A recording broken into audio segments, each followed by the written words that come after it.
We need more psychology.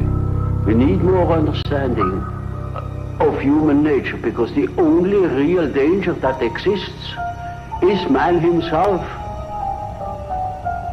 He is the great danger, and we are pitifully unaware of it. We know nothing of man. Very obviously, he has gone insane. Primordial instincts to kill, without feeling, without passion, without judgment. Primordial instincts to kill me, without feeling, without passion, totally insane, without judgment. Primordial instincts to kill, that you, without feeling, without passion, without judgment. Primordial instincts to kill.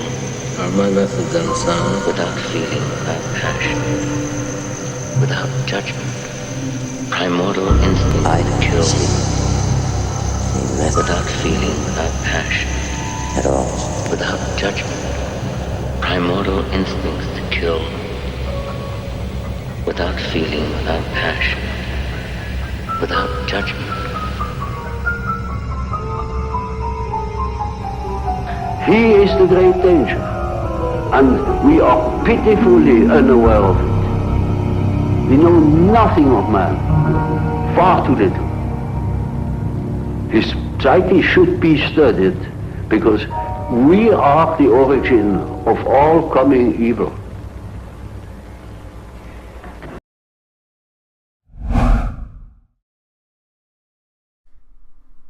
Day, the Facebook is making it easier for people to live, cleanse, work, and play. Hey Alan, ready to go kayaking? I'm just finishing up here connecting with my friends. Communicating with your friends on your computer? Yeah, I just got the Facebook. Sounds fun. Listen, I can't go kayaking. What? I've got to send something for my mom's birthday. It's tomorrow. And call a coworker to see if she'd like to grab a drink. Well, hey, we can take care of that before we go. It's easy with the Facebook. The Facebook can do all that? How about just clicking on your mom's profile and saying happy birthday? It's the same thing as sending her a package. Call now for the Facebook, a new way to use your computer to communicate, boost, have fun, and get instant news and information. The comment has been posted. How long have you had this? About a week. And it's so easy. All you do is point and click. But how does it work? All you need is a computer, a regular phone line, and they give you 10 free hours to check it out. Call now for your free The Facebook Startup Kit and get free software delivered directly to your home. Simply ship a few photographs to the Facebook. They'll cover the postage, and an operator will set up your profile. That seems really easy. Now, let's look up your coworker. What do you want to know? What her favorite movies are? What college she went to? Her faith? Her relationship status? You can find all that out with the Facebook? Yeah. You can read her thoughts about the weekend before you see her on Monday. Make your friendship official with a friend request. You can even send her an event e-invitation to get a drink. Call now and get instant access to the worlds of friends, games, hairs, and entertainment. Here come the .jpegs. I just saved you a trip to the beach. That's great. Any way I can get a physical copy of that photo? That's great. Call the toll-free line and an operator will send you copies of any photo you want. You can even have a photo printed on the side of a mug. You can even send her an event. Drink your coffee at work in style. I'll keep that at home. So how do I get the Facebook? Well, that's easy too. You just call the 800 number after we go kayaking. I gotta check this out. But what about my privacy? Just go to your module, configure settings, cleanse. It's no big deal. Call 1-800-614-3434 right now for your free The Facebook Startup Kit with free software and 10 free online hours. Macintosh and IBM compatible. It's everything you need to get online. So call 1-800-614-3434.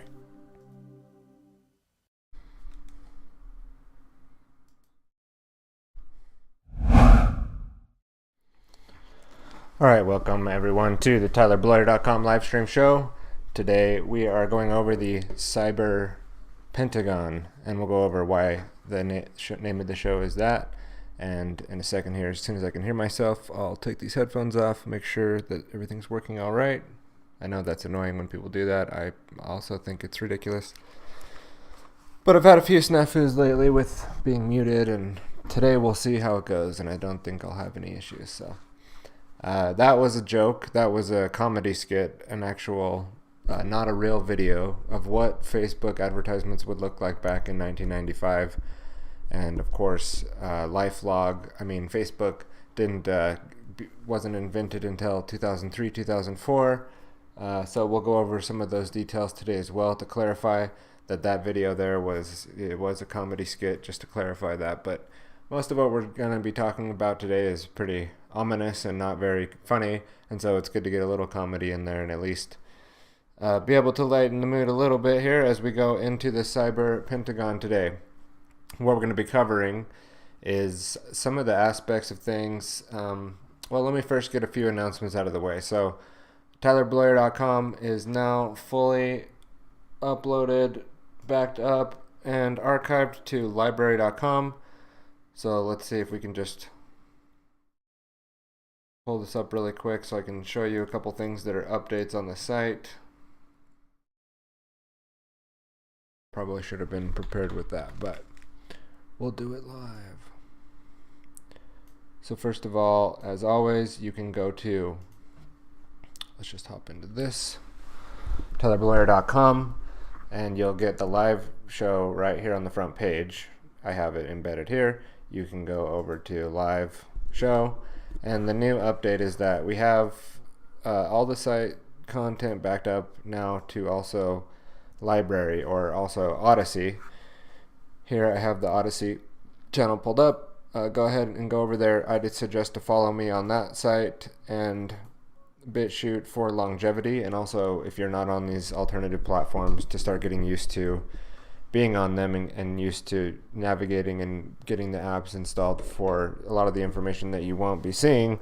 And as we'll go through today, there's a good reason to get on platforms that aren't created by these big tech companies or by the NSA, by the CIA, by DARPA, and the intelligence agencies. Not that these aren't tracked and traced and databased in the same way, but it would be good to at least start to decentralize yourself and your information gathering and how you go about it. So I'm encouraging you to also go check out the Float channel, where you are live streaming over there. There was some issue with the Facebook site today, so it's not live streaming there today, it looks like. But we're also on Twitch and DLive for the live stream, and you can go and find those things there. The other thing that's set up now is the live stream Streamlabs alerts, so you can now tip me if you follow the link below. And I'm still getting used to Streamlabs, so last week I had some people donate, and I appreciate that. And I did not have the alert box set up though, so it wasn't alerting through the actual app. But now if you were to leave a tip, it would get your comment read on the screen. I have a few ways that I can go look and see that if I miss it for some reason, and we can keep the show going and more entertaining in that way, to have an interactive way of viewing the show. There's also a Discord channel. Now, it might be hard to get my attention in there for the show. I'm not used to checking it. But if you wanted to come in live on the show and make a comment, you might comment on the YouTube and say, hey, I'm in the Discord, bring me in. And then there's a live call-in room there. I do see we have someone in there now. And later on in the show, I'll go and check that room, if I remember, and take live questions. That'll be after the first hour. Probably go for about 2 hours today is what I have planned, and then I have actually some plans that I didn't have a hard stop. So I'll be kind of cruising through a lot of information today, going through things at a fast pace. It looks like I need to fix the zombie guy on the following pop-up there, but I did see that pop-up just come across the screen. It looks like Ludwig might have followed me on Twitch is what that was. So that's pretty cool. So I'll have to go through and keep configuring things with this whole Streamlabs thing, but I'm working on it for a few clients to try to learn it the best that I can, so I can teach it to them so that they can get around things like being reliant on super chats. There's a simple way through Streamlabs OBS, I think StreamYard and other apps to get away from the YouTube payment system platform and be able to take live tips during the show. I'm not saying all these other tech people or Twitch or Streamlabs is censorship proof. I'm not making that claim. I'm just saying, again, you should have other ways around things to get past the censorship or past just being reliant on one form of income. And I'm not reliant on any sort of income from streaming or the content I produced. If I was, I'd be in trouble probably. I'm just kidding. So anyways, my, again, LifeLog, Facebook page is backed up to Float. I went ahead and went through the process that they offer to download your Float file. So if you just look up like Float, actually I can show you really quick. Let's just jump into this. You can see here Float, and then this is Grand Theft World, but that's okay. The concept is the same. Import Facebook data, and this goes through and teaches you actually how to there's a Steemit article you can go find, and you can export all your Facebook data. Hold on one sec.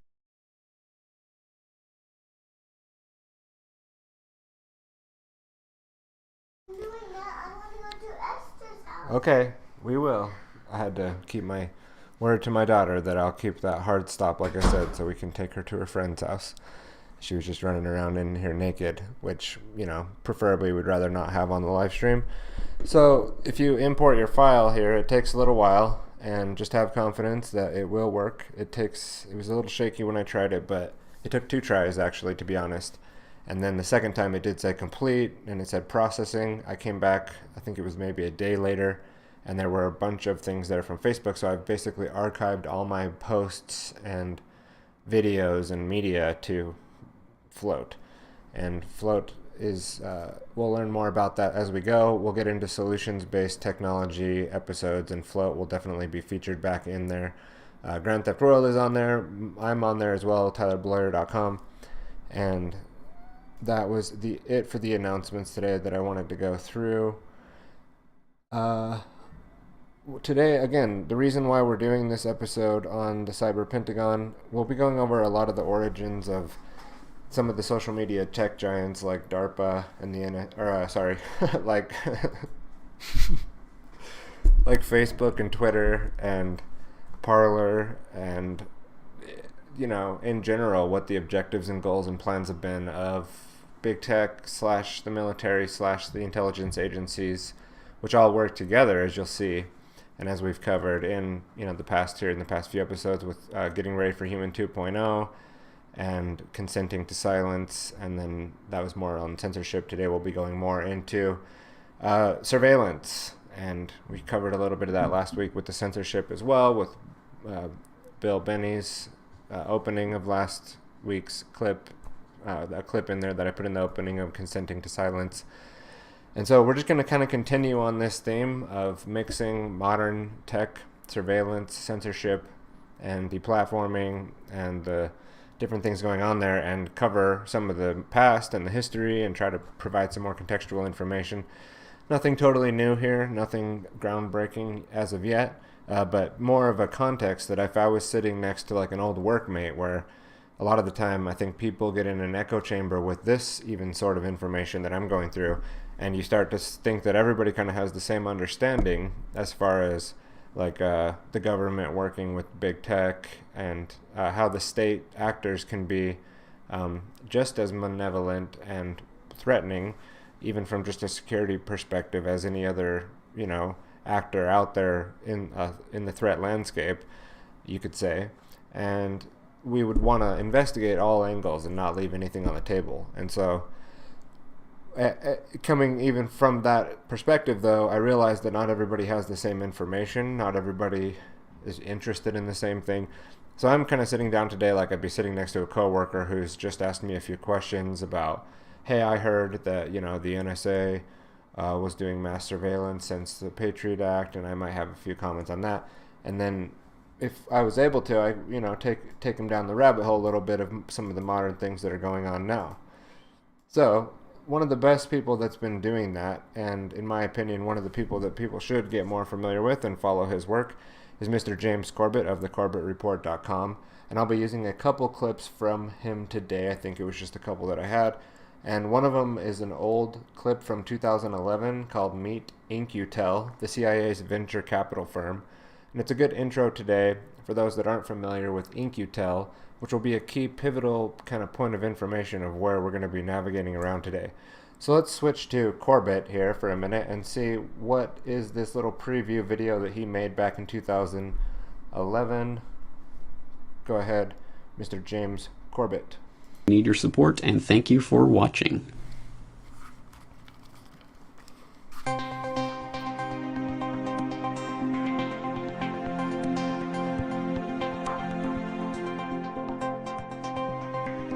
GameScan Corporation manufactures low-power Wi-Fi semiconductors that form the heart of modern remote sensing, monitoring, and control technologies. Recorded Future Inc. is a Massachusetts web startup that monitors the web in real time and claims its media analytics search engine can be used to predict the future.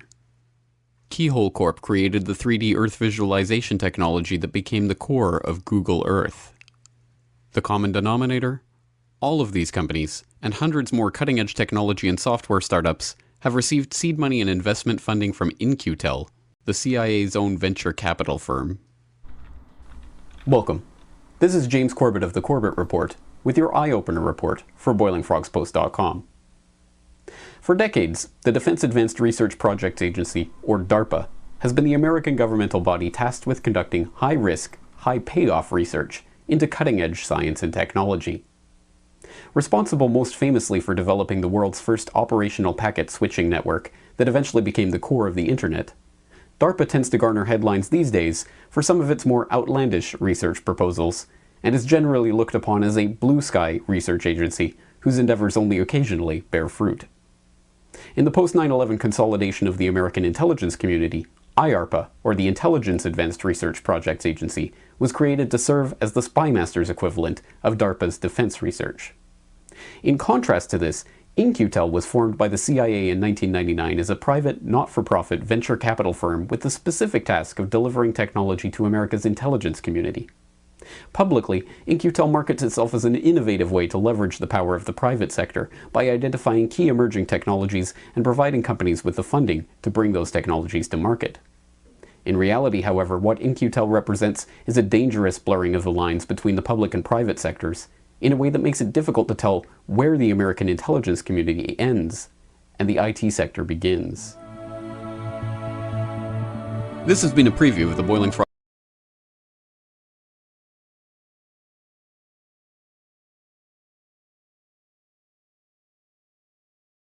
Yeah, so that was a preview of that clip there, and that was back when James was doing Boiling Frogs Post, and maybe just a little preview. But again, I just wanted to get a look and feel for what In-Q-Tel was, and like he said there, late 90s CIA venture capital firm.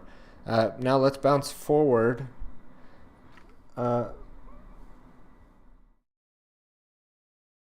bounce forward to 2018 and get a little bit of more from Corbett on an update from something a little bit more recent on what's going on with DARPA and Facebook and the things that you've never heard about. Let's see what James has to say here, and this is a little bit longer of a clip today to get us more into the information that we're going to be going over today.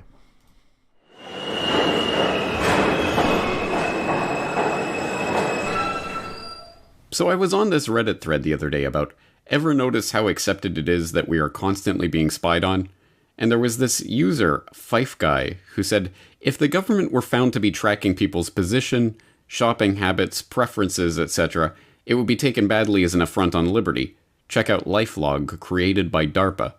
But if they agree to give it to us because they don't read the terms and conditions, like Facebook, interesting that Facebook began the day LifeLog ended.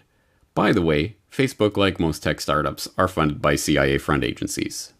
Interesting stuff. Well, if you watch the Corbett Report, you'll know that yes, the Facebook, as well as other social media entities, but Facebook certainly has some shady roots with shady people and connections back to In-Q-Tel, the CIA's venture capital firm. So you already know about that, but maybe you don't know about LifeLog, the DARPA project that began the day that that ended the day Facebook began? Really? Is that true? Well, I myself have to admit, this is new to me. I'd never heard of LifeLog before, so I went looking it up, and sure enough, it turns out there was something called LifeLog that was a DARPA project that was announced back in late 2003 and was canceled, or was announced as being canceled, on February 4th, 2004 in this Wired article, Pentagon Kills LifeLog Project.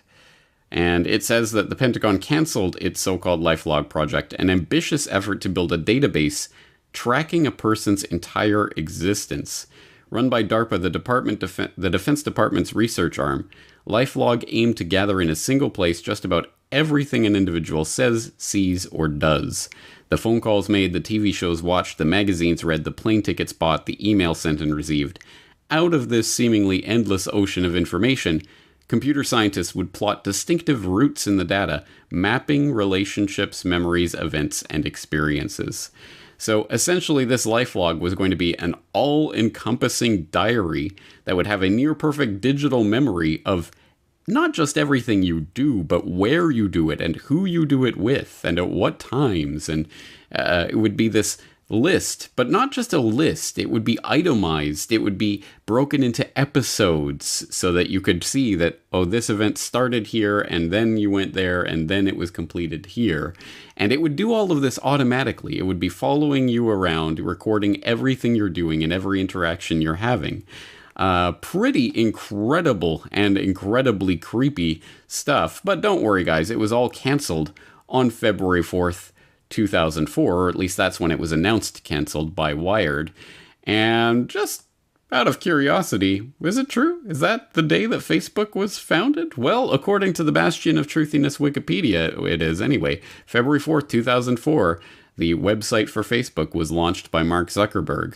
And Wiki provides a link to an article that sources that. So apparently it is true. Although when you actually dig through and you find that, well, actually the program was canceled in late January of 2004. So it was canceled a couple weeks before it was announced canceled by Wired. It wasn't literally the same day, guys. Don't worry.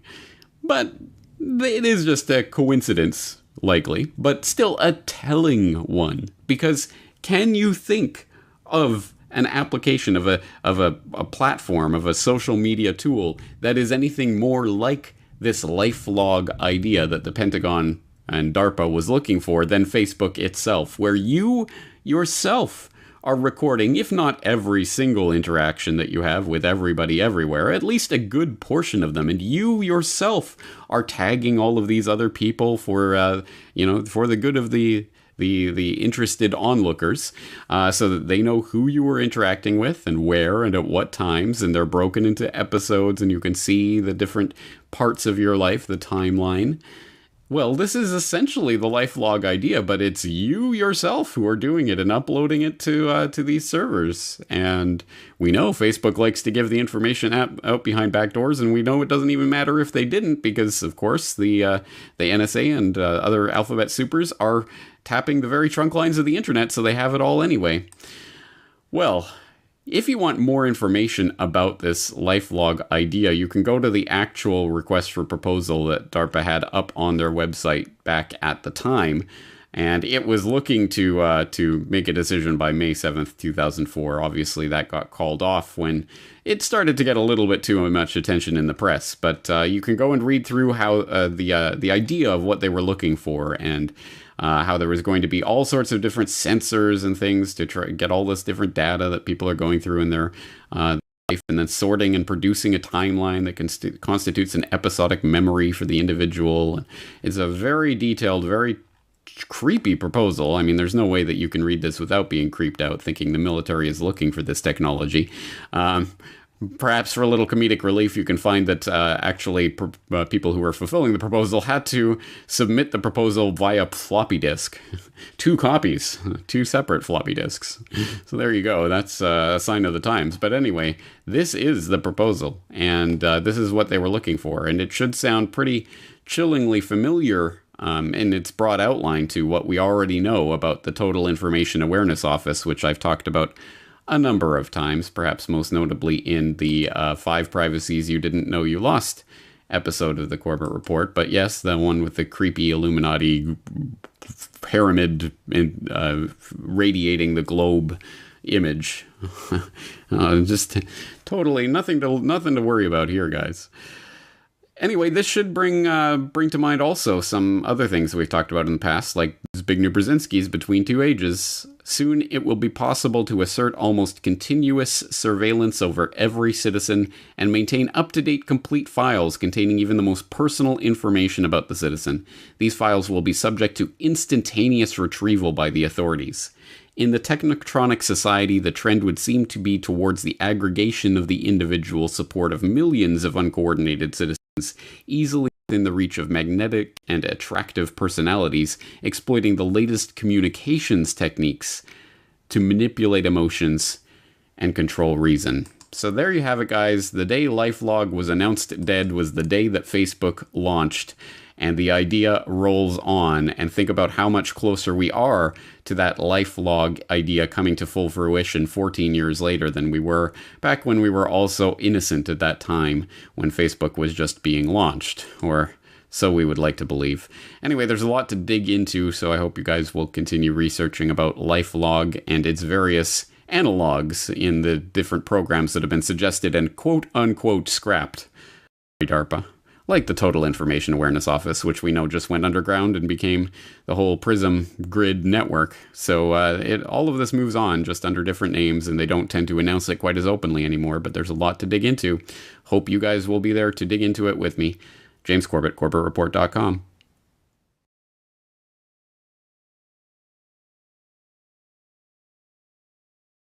Right. Now, the reason why we bring people like Corbett on the show is because he does a wonderful job, and he's someone who has, offered to share his work out there. You can go support his work at CorbettReport.com. And again, there's just going through this thread of information here, you could make a day's research, or, you could find a lot of interesting threads to go on and follow up on that.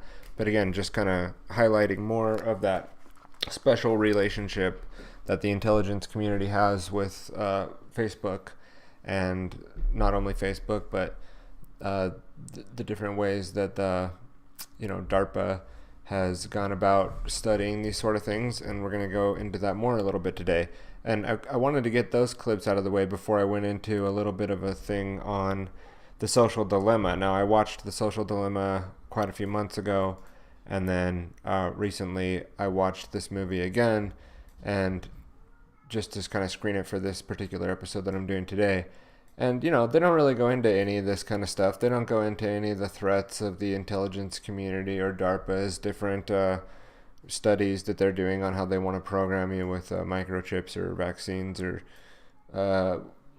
therapeutics, I guess is what they're calling them now, or viruses. No.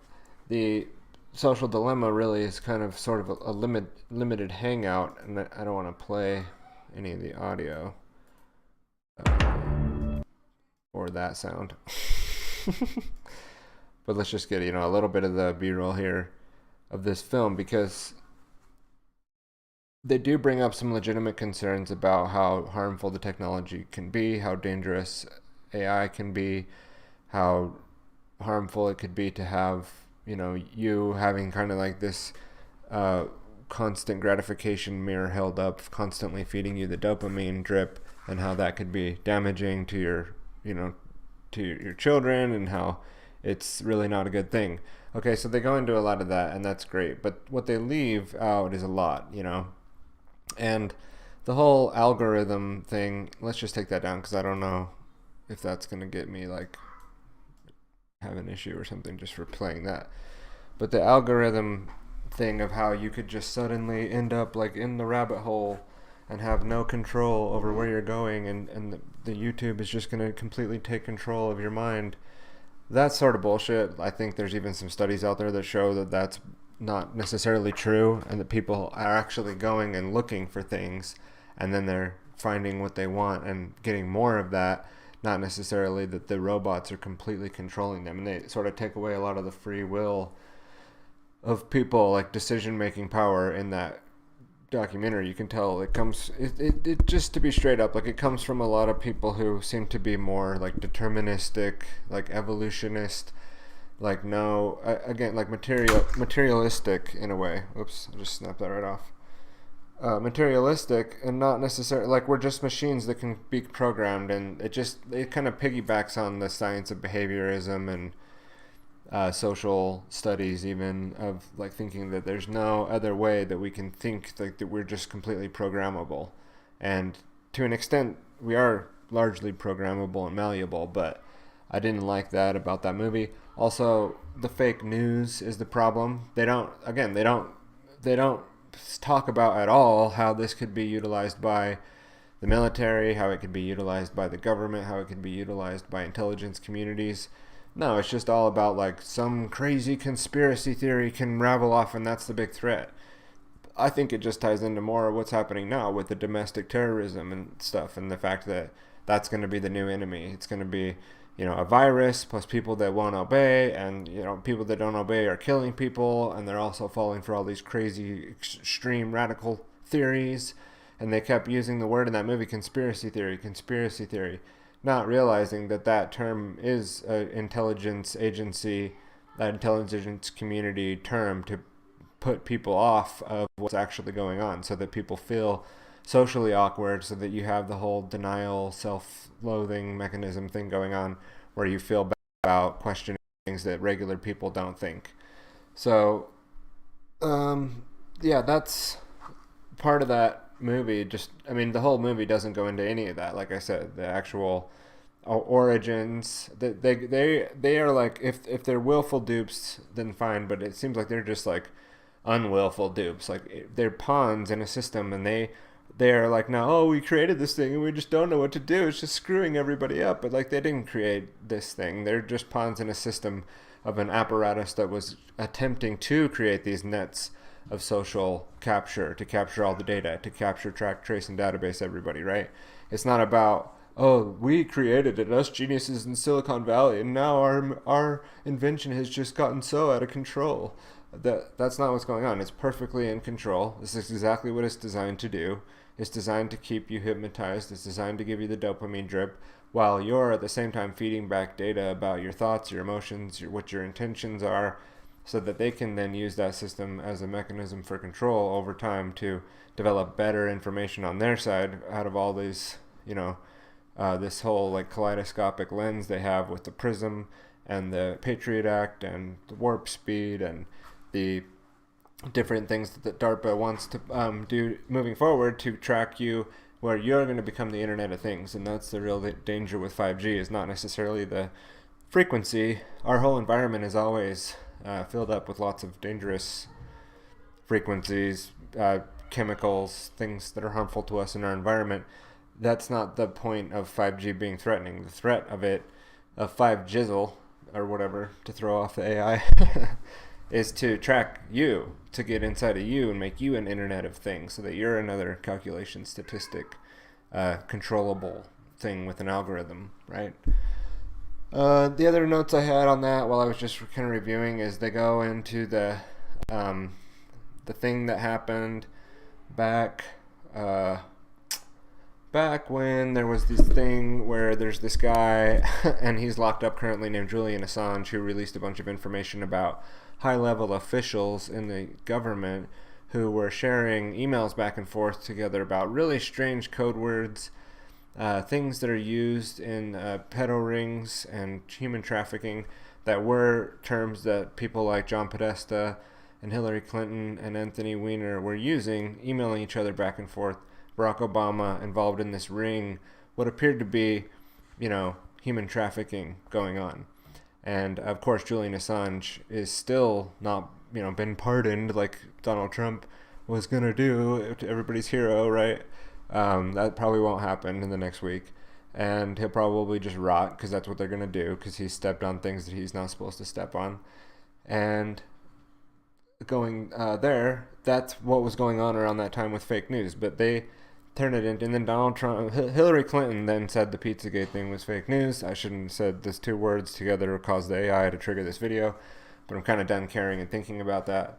And then, then what happened was there was this like false flag kind of limited hangout type thing that happened in upstate New York with the actual physical location where the guy went in, apparently went looking to see if there were people in there involved in this. right? And then the news media kind of black holed the whole thing into that story, versus the real story that was happening there was that there was this human trafficking ring, which is now, over the last year, definitely been more uncovered. And people have gone to prison. We'll go into the Maxwell sisters today. Both of them a little bit more Christine than Ghislaine. But she's in prison right now, right? It's not just like fake news, total like there's nothing going on. No, there are things going on that they've attempted to cover up with the whole fake news thing. And again, they just go into like everything that people believe online that's not what the mainstream media says is a conspiracy theory. That's like what the social dilemma basically came into. And then their solutions at the end were like, oh yeah, you know, just turn your notifications off and choose your own YouTube videos. That's how you take the power back. You should choose your own video rather than let the algorithm do it for you. And turn notifications off. That'll help. Like, again, either they're just totally paid liars who are attempting to cover up what's really going on there, or just like, again, these people made a documentary. It was heartfelt. They really cared. It has a lot of like interesting grabs and heart emotional cinematography going on in the movie, heart pulls and things like that. But it's, again, completely lacks the proper information and context. The two movies that I'll put in the show notes near the top are going to be State of Mind, The Psychology of Control, and Minds of Men. The first one was produced by InfoWars, and Richard Grove and Kevin Cole were writers on that. I believe that's correct. I'll clarify if not, if I'm wrong about that. And then some other people were involved in the writing. Lisa Arbucheski did the voiceover monologue and was also involved in the production of that, from Tragedy and Hope films there. And the other one, Minds of Men, that I mentioned was Aaron and Melissa Dykes. You can, I think it's just mindsofmen.com, or Aaron and Melissa Dykes in a web search will find that. And again, I'll put that in the show notes as well. So those are the two documentaries that I think really need to be watched, and further understanding MKUltra, DARPA, the Pentagon, and DARPA and ARPA, and the different military programs and operations that have been going on would be better things to consume and understand than that particular movie if you really want to understand the true threat, which is, again, part of the goal today is to go over some of that so that people can get a wider context than just the social dilemma on some of the stuff that's going on with technology, with social media, and things like that. So one of the documents mentioned in that was Corbett. We'll just kind of backtrace his steps there. Was that all really accurate? Here's that Reddit thread that he was talking about, and it says, if the government were found to be tracking people's position, shopping habits, blah, blah, blah, right? And then somebody made a Corbett video on that. Or sorry, then Corbett made a video on this, somebody said.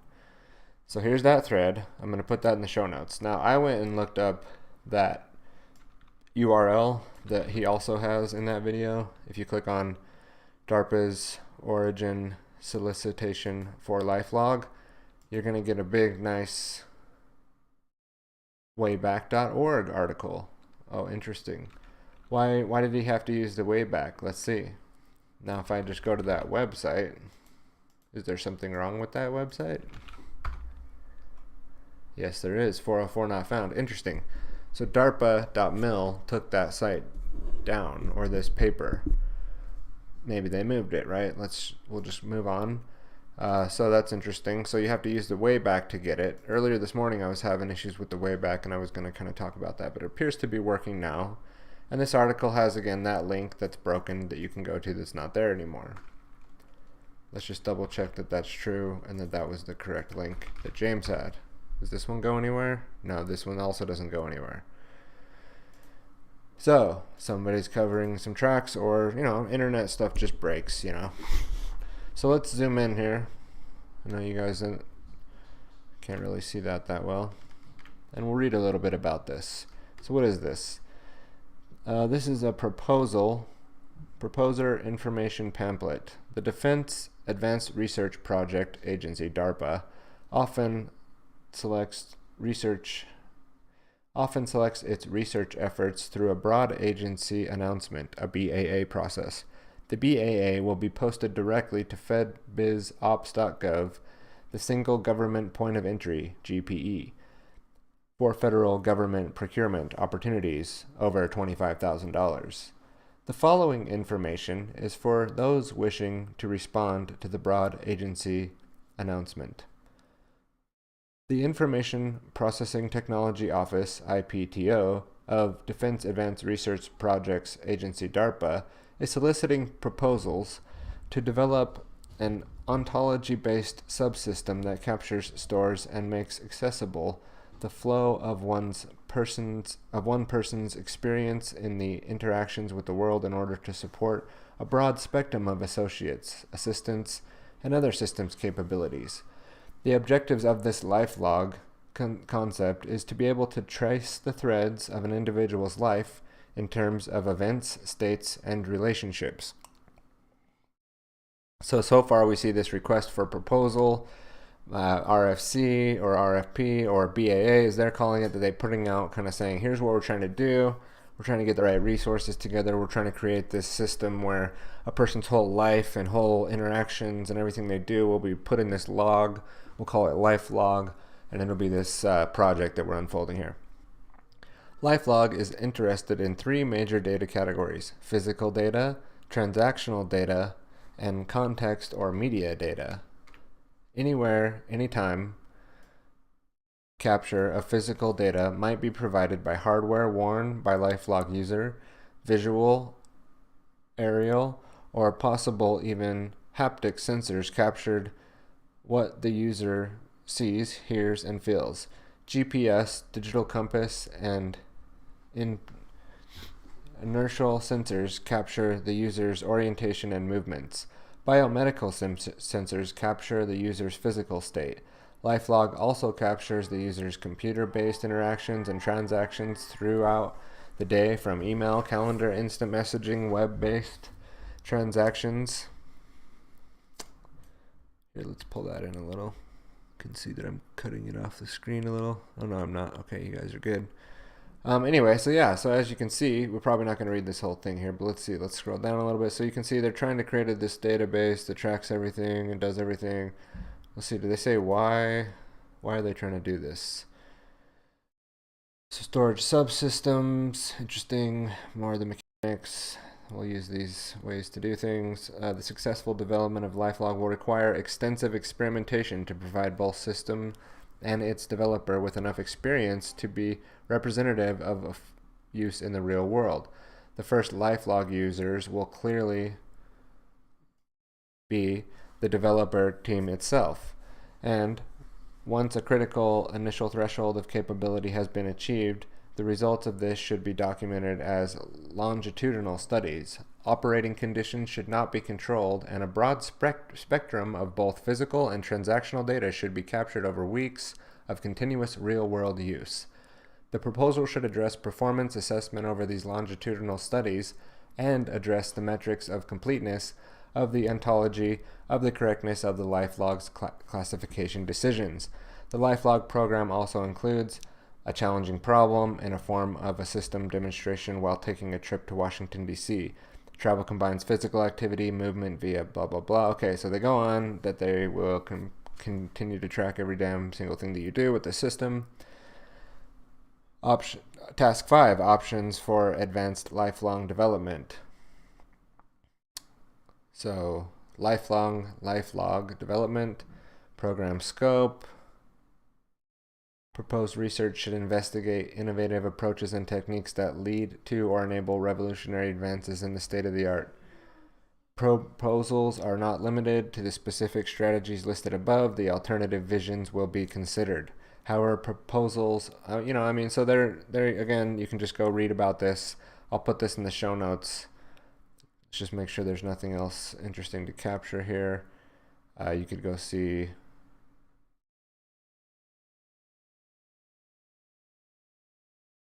some of their plans here, where to mail in the proposal, how to wrap it up, and the format and all that. So that's interesting, right? So it almost sounds like they were trying to put out this idea into the wider technology community in order to gain and stir interest in this kind of activity of creating these sort of social networks, you could call them, social databases and life databases of every activity that goes on, making each point a data point that could later then be used for graphical analysis, for any sort of analysis, right? And so with that, we can understand, back in the early 2000s, this was 2003, they said they would close it in 2004, and going to kind of cover a little bit of James's tracks further, here's that Wired article that he was talking about, and it was posted on January 4th, 2004, which is interesting because Facebook did start on January 4th, 2004.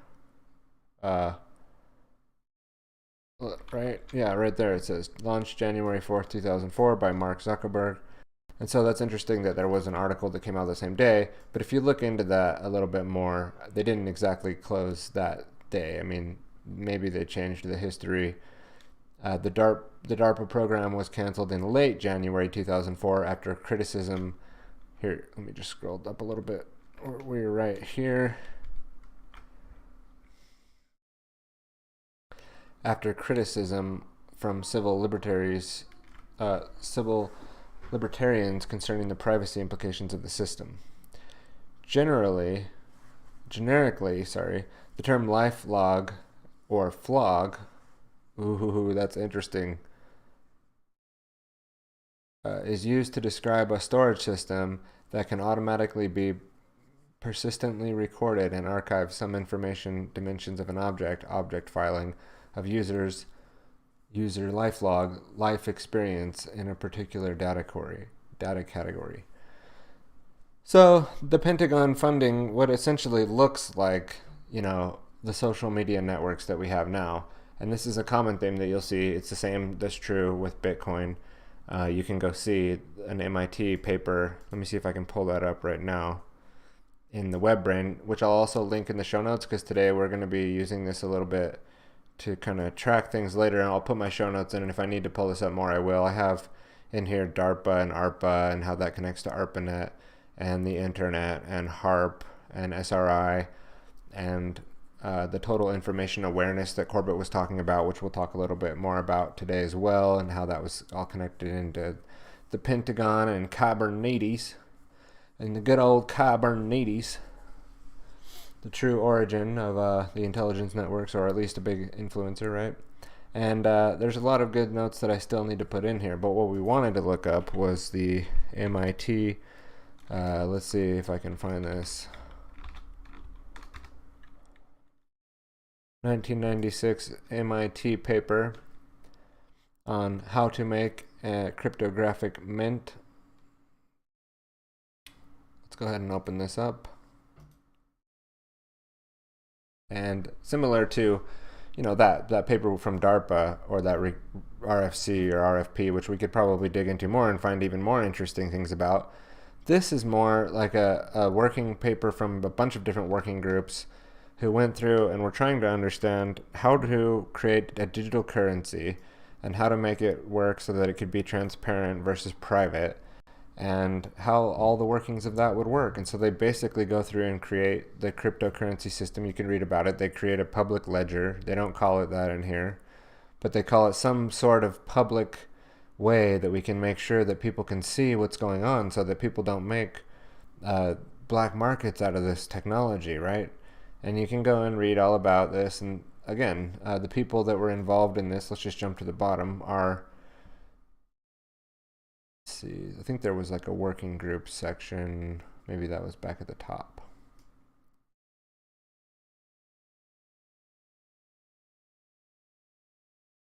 The NSA, the National Security Agency Office of Informational Security Research and Technology, the Cryptological Division, MIT is involved, and they go through what is electronic cash, multiple spending, how to solve that problem of multiple spending, how to use public key cryptography to do this, untraceable electronic payments and how that could be a problem, basic electronic cash protocol, including in identifying information, authenticating and signature techniques. So they do solve the problem of it being possibly untraceable through the authentication and signature techniques. And wallets, they go through the whole thing. And then basically this just kind of goes away for a while, and then suddenly Satoshi Nakamoto comes up with Bitcoin, and now Bitcoin's here in 2008, and we don't know who Satoshi is necessarily. It could be that one dude, and I think he did some legal things, and I don't know, and it's this whole story, like how these kinds of things happen with Facebook or with Twitter or with any of the social networks, and their overlying thing is what we were reading there in that DARPA program. That's what they're really trying to do, and they're not just doing it to market your data. They're doing it to work with the military, with the intelligence agencies, to collect all this data and help them do it in a way that's voluntary, that you're consenting to, you're going and consenting to it all. They have all the terrorist reasons why it's scary and you should just do what they say and listen to them, and that they're going to take your data and share it with the government. And now it's through everything that you buy, everything that you do, and everything that you're going to say is going to eventually be part of these systems. And we're seeing that big time here in 2021, January 2021. This stuff is being turned up to 11. I mean, so I'm sitting here talking freely on the internet about this right now, on a lot of forums where in like a month or two, there's no way that I'll even be allowed on those forums, I would venture to say. I could be wrong about the speed of things that are working, but I do think that that's where we're at.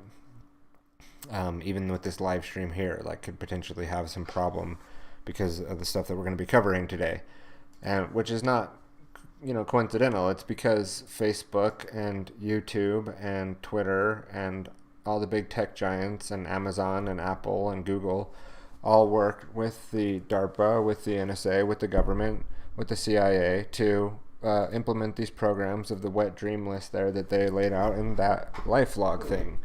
There is a line between these things connecting all the way up to warp speed, and how the military is working to roll out the vaccines.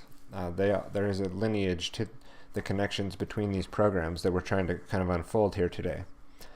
So let's clear out some of what we've covered today so far and get into the next part. So we were tracking down, the whole point of that is we were tracking down Corbett's breadcrumb trail that he left us, right? So we got to that article.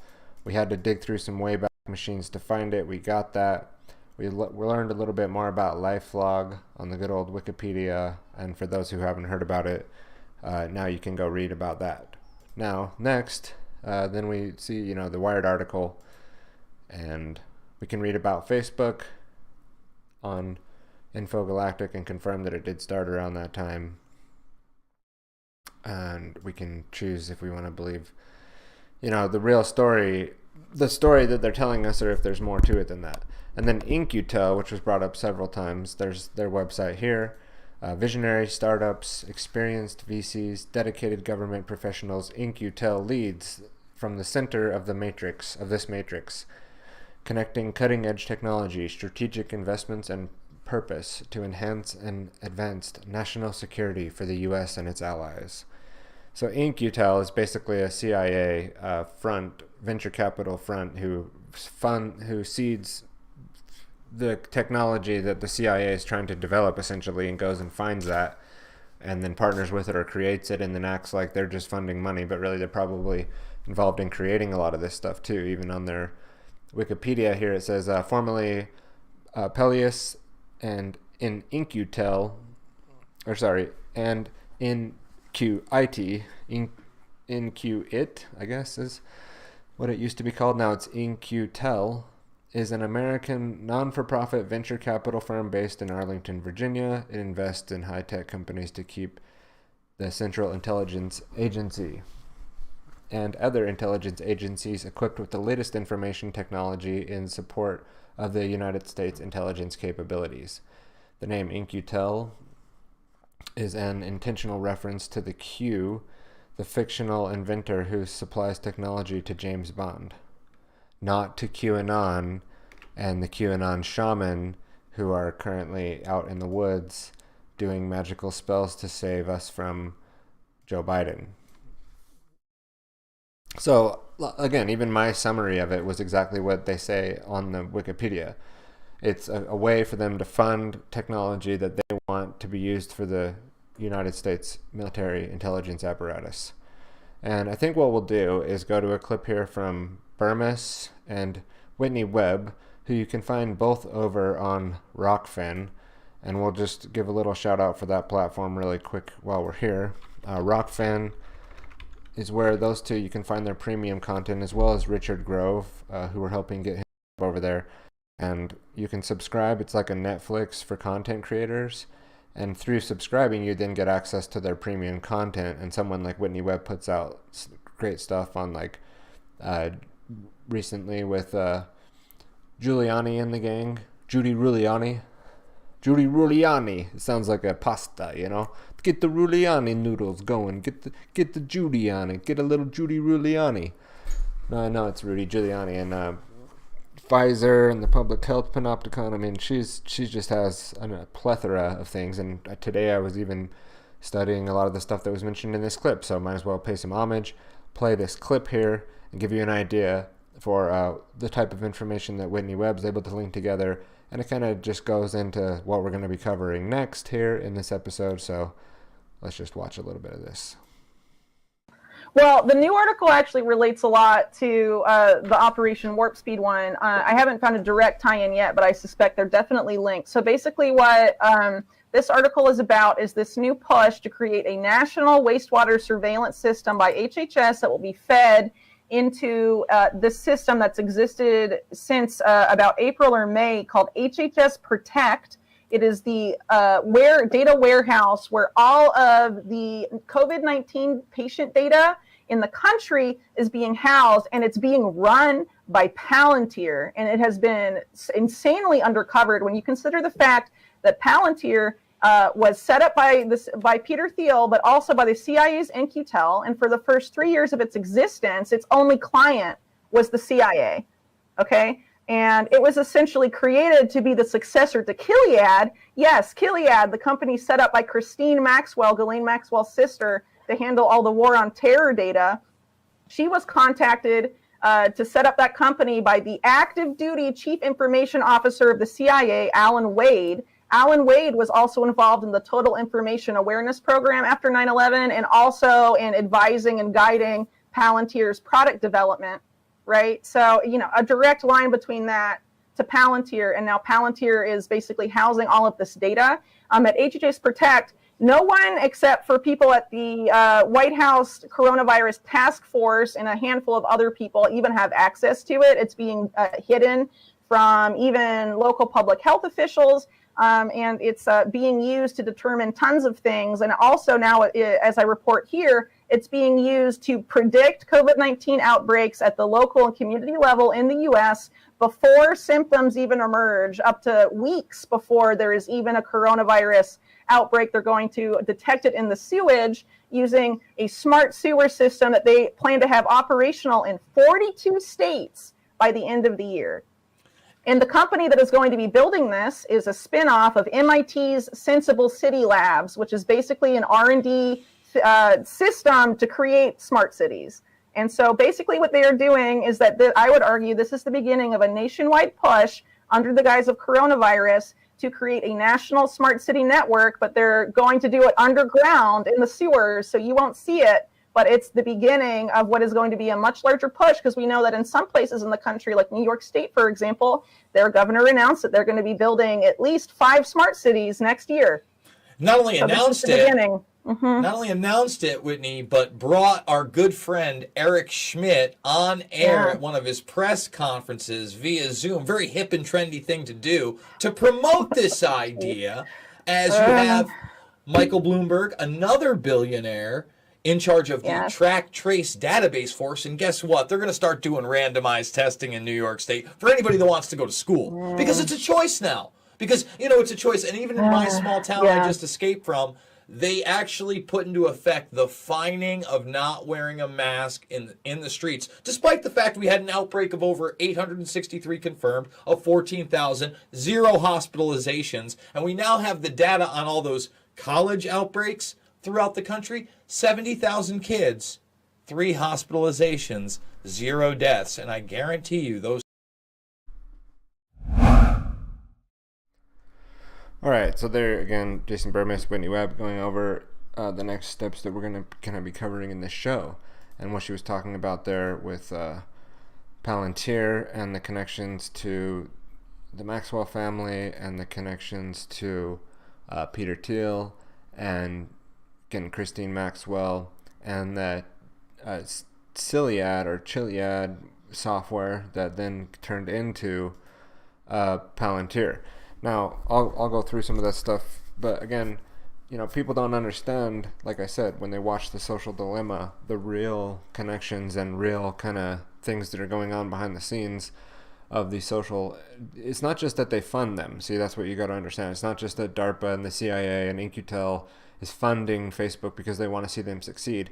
They're funding them because they're working together, because they want to see it function in the way that they are laid out in that BAA document that I covered in the beginning, where they're talking about LifeLog and how it will operate. That's more of like a grocery list of how they want the softwares to operate that they're going to be working with, which then later turns into these big tech companies who are not places like private companies where they have a right to decide who's going to publish on their platform. Like, no, it's fascism, it's corporate fascism, it's military industrial complex. It's your taxpayer dollars being spent to enslave you and spy on you. And that is not the same thing as some private company in a free market capitalist society who spins up and then starts censoring people because they're allowed to do what they want because with their company. Like, it's not the same thing. And I'm not saying 100% the other way, that because they're now owned by the government, basically, that we should just private or nationalize these companies and we should, you know, for the in safety of our democracy. Like, I just want to clear the air that it's not a complete private company either, where they're allowed to then squash free speech. It's basically the government silencing you when you're censored off of Facebook or off of big tech platforms at this point, when Peter Thiel is working with Palantir Technologies, and he's one of the people here that you can see is the key people in that group. And they are a public American software company that specializes in big data analytics, headquartered in Denver, Colorado. Founded by Peter Thiel, Nathan Greetings, Joe Longsdale, Stephen Cohen, and Alex Karp in 2003. The company's name is derived from the Lord of the Rings, where the magical Palantiri were seeing stones described as indestructible balls of crystals used for communication and to see events in other parts of the world. Okay. And of course, Peter Thiel, whatever, is a German-American billionaire, entrepreneur, a venture capitalist, co-founder of PayPal, Palantir Technologies, and Founders Fund. He was the first outside investor in Facebook. He was ranked number 4 in the Forbes Midas list in 2014 with a net worth of $2.2 billion. So billionaires like Peter Thiel are going to be working with DARPA and Warp Speed to help you get vaccinated because they love you so much, and they love Facebook because it gives them all the data about you that you voluntarily give them, and they love things that they can control and track, trace, and database you. Now, Christine Maxwell is a British internet content pioneer and educator, best known as the creator and co-founder of Magellan. Maxwell also co-founded the software company Chiliad and is the author of several books. She is the program manager of learning technologies in the University of Dallas, Texas. I think she'd be more well known for being the sister of Ghislaine Maxwell, the former British MI6 agent who is best known for her convicted sex offender and sex trafficking and relationships with Jeffrey Epstein. She worked for her father, the publishing tycoon Robert Maxwell, until his death in 1991, blah, blah, blah.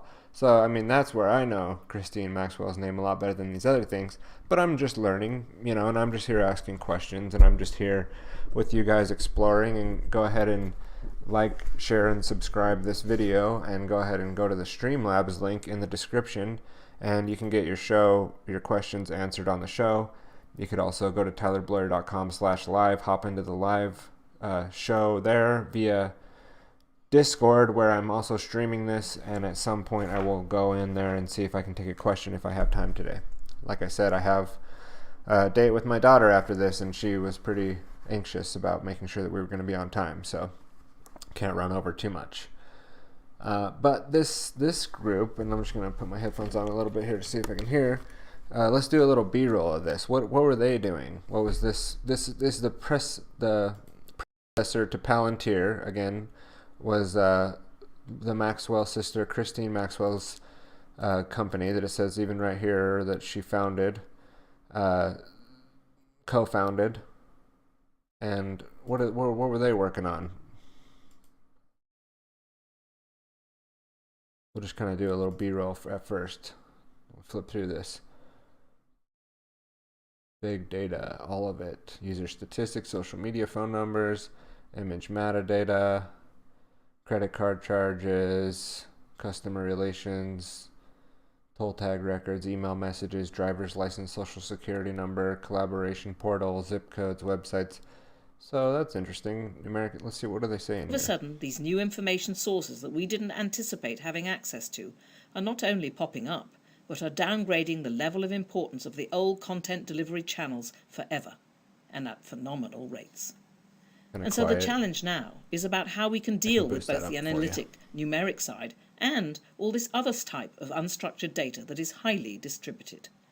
How we do that at the same time is what is unique about Gilead software.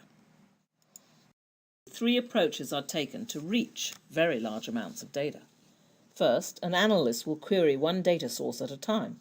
While that works, you now have a problem to consolidate all those queries into one manageable view. Technology can help. We call this federation, which is the merging of those separate unique results, but it doesn't get you over the hump of what you need to do next. Second, another common option is to create a new data center by copying all the data into one location. That may seem like a good idea, as it solves a lot of problems, but it takes a lot of time and costs a lot of money, and often exacerbates security and privacy issues. I have met customers that have spent years and millions of dollars just getting to the data consolidation part before they even start with the project. Just skip ahead a little. Gilead software tames the biggest of big data, allowing you to find what you are looking for regardless of where it is or what it is. Within each source, data can be structured, as stored in the rows and columns in databases, or tagged on the web. So pretty cool, returns more relevant results. Some database. Once you have reached, found, and analyzed your data, Gilead enables you to constantly monitor saved queries. The ability to monitor it all leverages the power of Gilead's global ranking and on-the-fly concept extraction to provide real-time alerting as information changes, 24 hours a day, 7 days a week. Gilead software's precision is most evident in this mission-critical alerting capability. Unlike other systems that look for keywords only, Gilead's natural language discovery functionality eliminates false positives.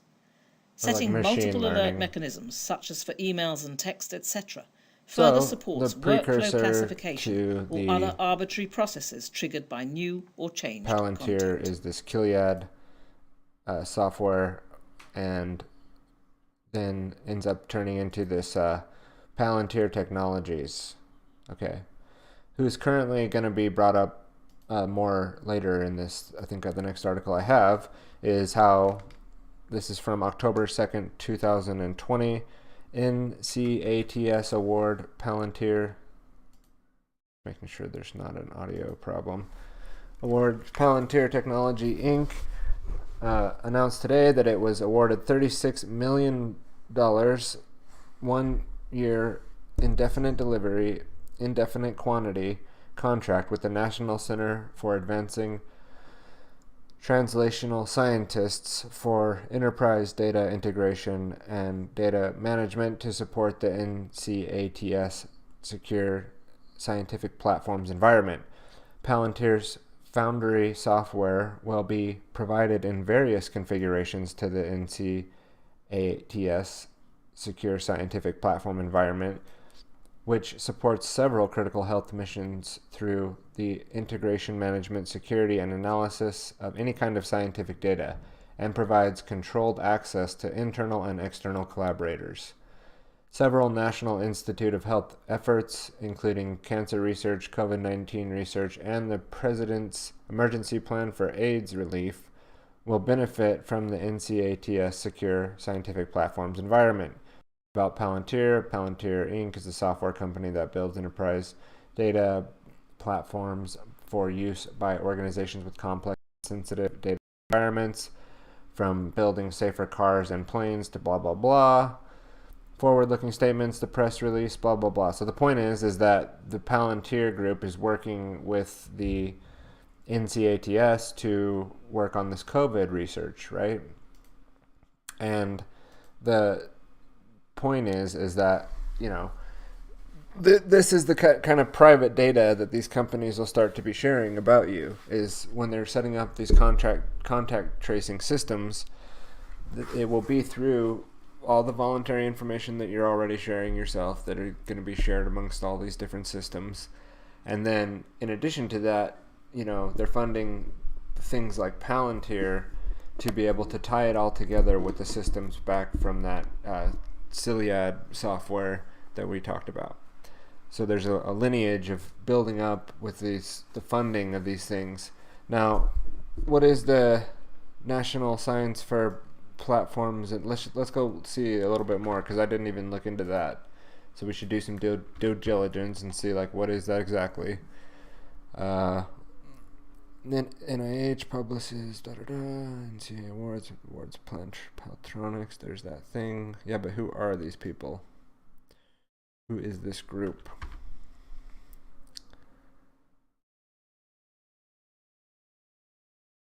Oh, it's the NIH? Oh.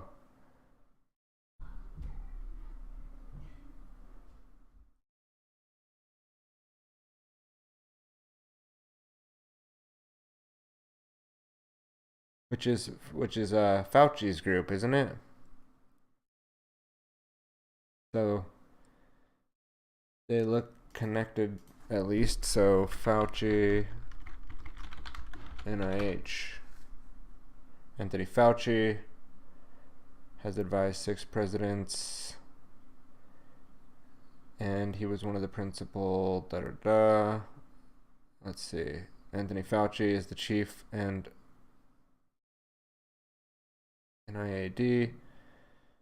Why do they make it so hard? As a physician with the National Health Institute, so he's just like there on the board of directors or something. We're doing it live, folks, and this is how, you know, sometimes you just look into things kind of like this, like to see, and that's what that brain modeling software is for, is like to later go plug some of this stuff in there. So let's just read this. Dr. Fauci was appointed director of NIAID in 1984. He oversees an extensive research portfolio of basic applied research to prevent, diagnose, and treat established infectious disease such as AIDS, HIV, respiratory infections, diarrheal disease, tuberculosis, and malaria, as well as emerging disease such as Ebola, Zika. And the NIAID also supports research and transplantation and immune-related illnesses, including autoimmune disorders, blah, blah, blah. Okay, so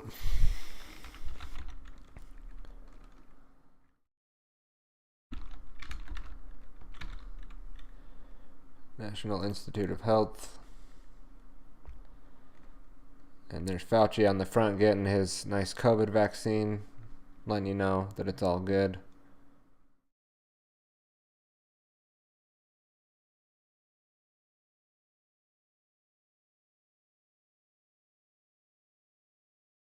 You gotta watch a video to learn more what they're about. Okay, so maybe we just do a little bit more due diligence on that as we kind of move forward here, and we'll come back to those loose ends that we left there if we need to.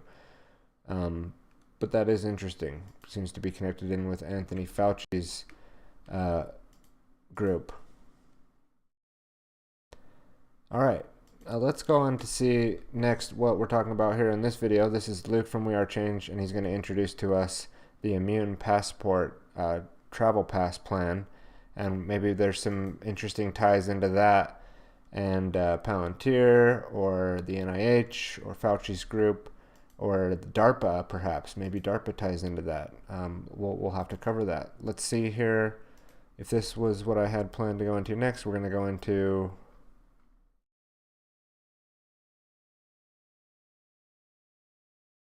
Yeah, let's go into this now. Oh boy, take a look at this nonsense.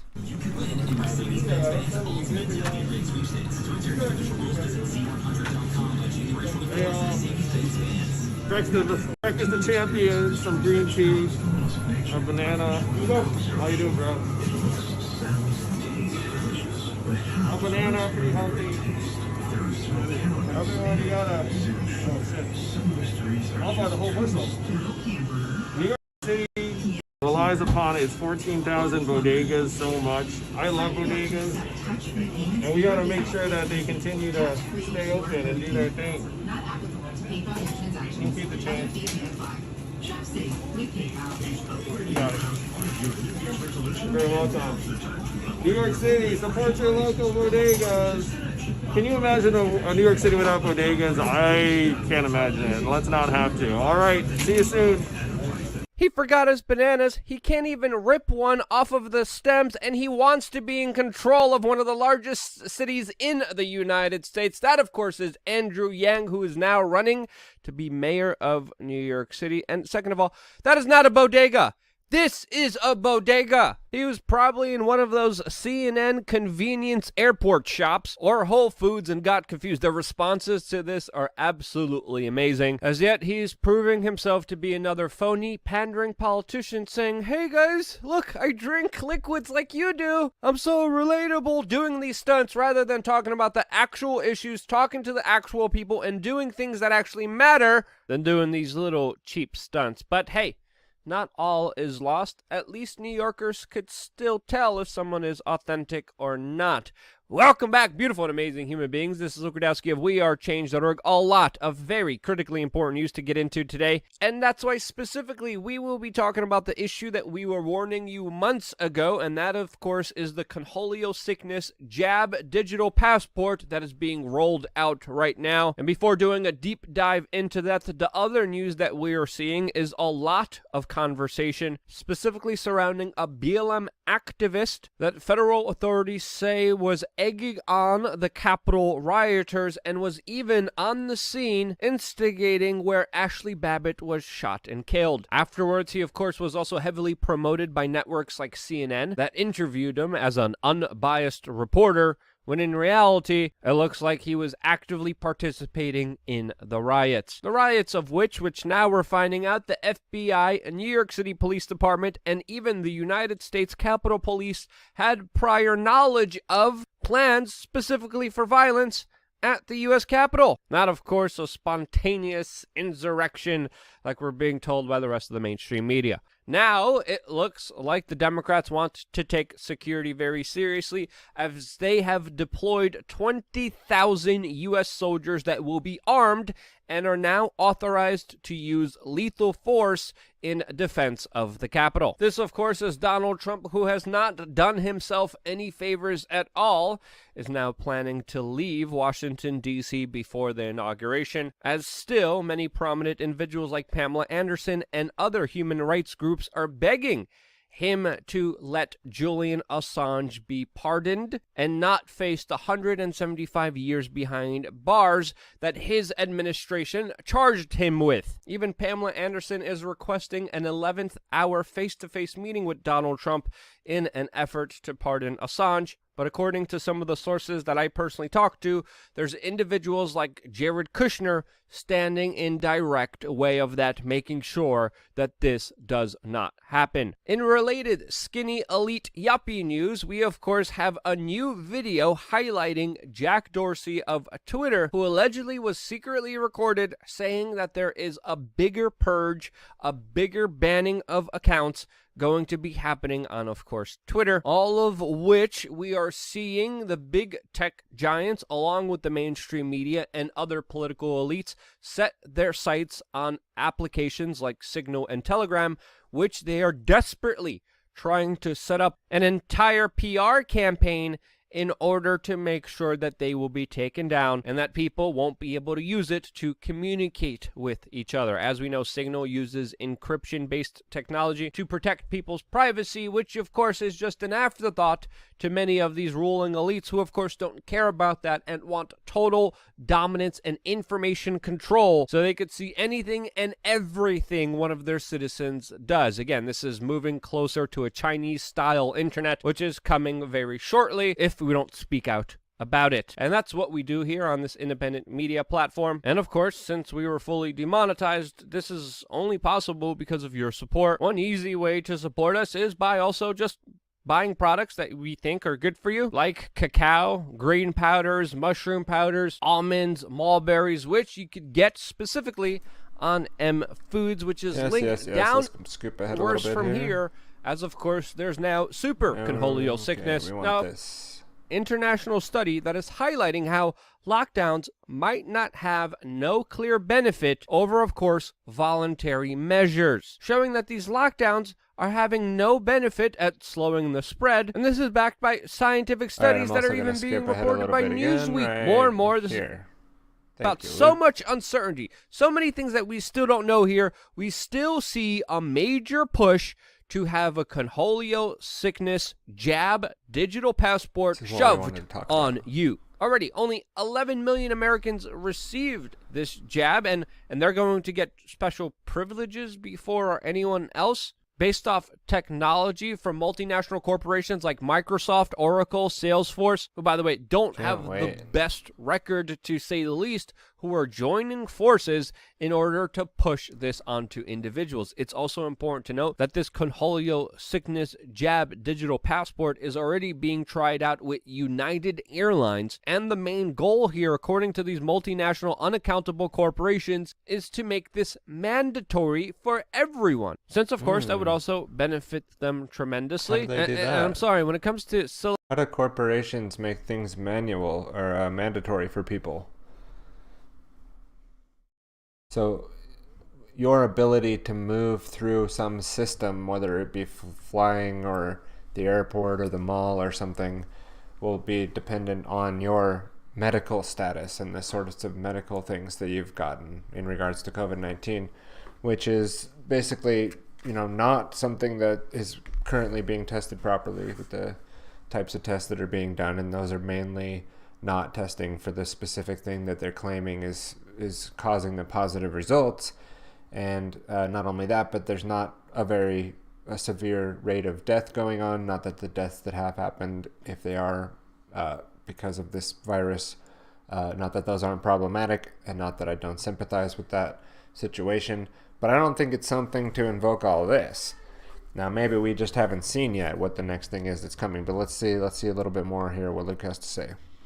Silicon Valley, other companies tied to U.S. intelligence contractors, Microsoft, and also the Rockefeller Foundation, trying to set up a track, trace, and database system with all of our personal medical history. I'm sorry, but that's absolutely draconian and has a huge potential for absolute abuse, as of course very important rights will be exactly held in private corporations. Now, of course, as the Social Dilemma movie would say, is I'm just falling into some sort of rabbit hole algorithm thing right now. And it's not actually that DARPA and the Pentagon and In-Q-Tel and Facebook and Microsoft and all the social media tech giants are going to start working together with all that data to be able to implement a system like this where you'd be required to have some sort of passport to travel freely about or go buy groceries or go into one of these awesome Amazon stores where you can just walk in and get what you need and walk out and nobody will have to stop you because it'll all be automatically deducted. Like, it's just a YouTube rabbit hole I must be falling into right now this morning. I don't know what happened. I must have just totally, like the Social Dilemma says, like, these conspiracy theories have got me off on some total tangent. I mean, none of this stuff's actually happening, right? It's all just conspiracy theory. So if we look into that article that Luke had up on the screen there from Zero Hedge by Tyler Durden, a coalition of big tech companies, including Microsoft, is developing a COVID passport. What is that linked to? Fox Business, Microsoft, Oracle, Salesforce join efforts to develop COVID-19 vaccine digital passport. Okay. With the expectation that a digital document linked to vaccination status will be required to travel and get access to basic services. The group is calling itself the Vaccine Credential Initiative, VCI, and includes Microsoft, Salesforce, and Oracle. The U.S. health provider Mayo Clinic is also involved in the project, which is being described as the most significant vaccination effort in U.S. history. The idea is now a familiar one. Anyone who has been vaccinated will receive a QR code that can be stored on their mobile phone and the wallet app. Those without phones will have access to a printed version. We have previously reported on the development of this so-called Common Pass, which also has backing from the World Economic Forum. Oh, that's so nice. Klaus Schwab and the gang. They're over there, implementing their worldwide communism great reset, and they'll hand you your passport, so as long as you're a good little boy and good little girl and get your passport, that you can freely travel about with your universal basic income card as well, I'm sure, You won't have to work. You'll just, as long as you're falling in line and making the widgets that day that you're supposed to and not thinking anything the wrong way, you'll get your vaccines and your passports and you'll be able to travel about. Okay, this is great. Let's see what else they got here for us. Nice little illustration of how it works. The lady checks you. You're good. You got your QR code and you're on your way to the JFK airport. Screenshot of the Common Pass. Click to enlarge. Oh. Yeah, it's highly interactive.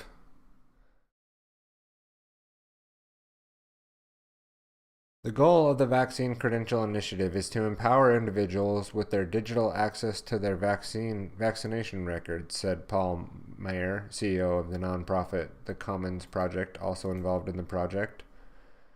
Oh, the Commons, where you'll be able to hang out in the Commons as long as you're common, like the collective, as long as you've sacrificed your soul for the group and not having any individual liberties any longer.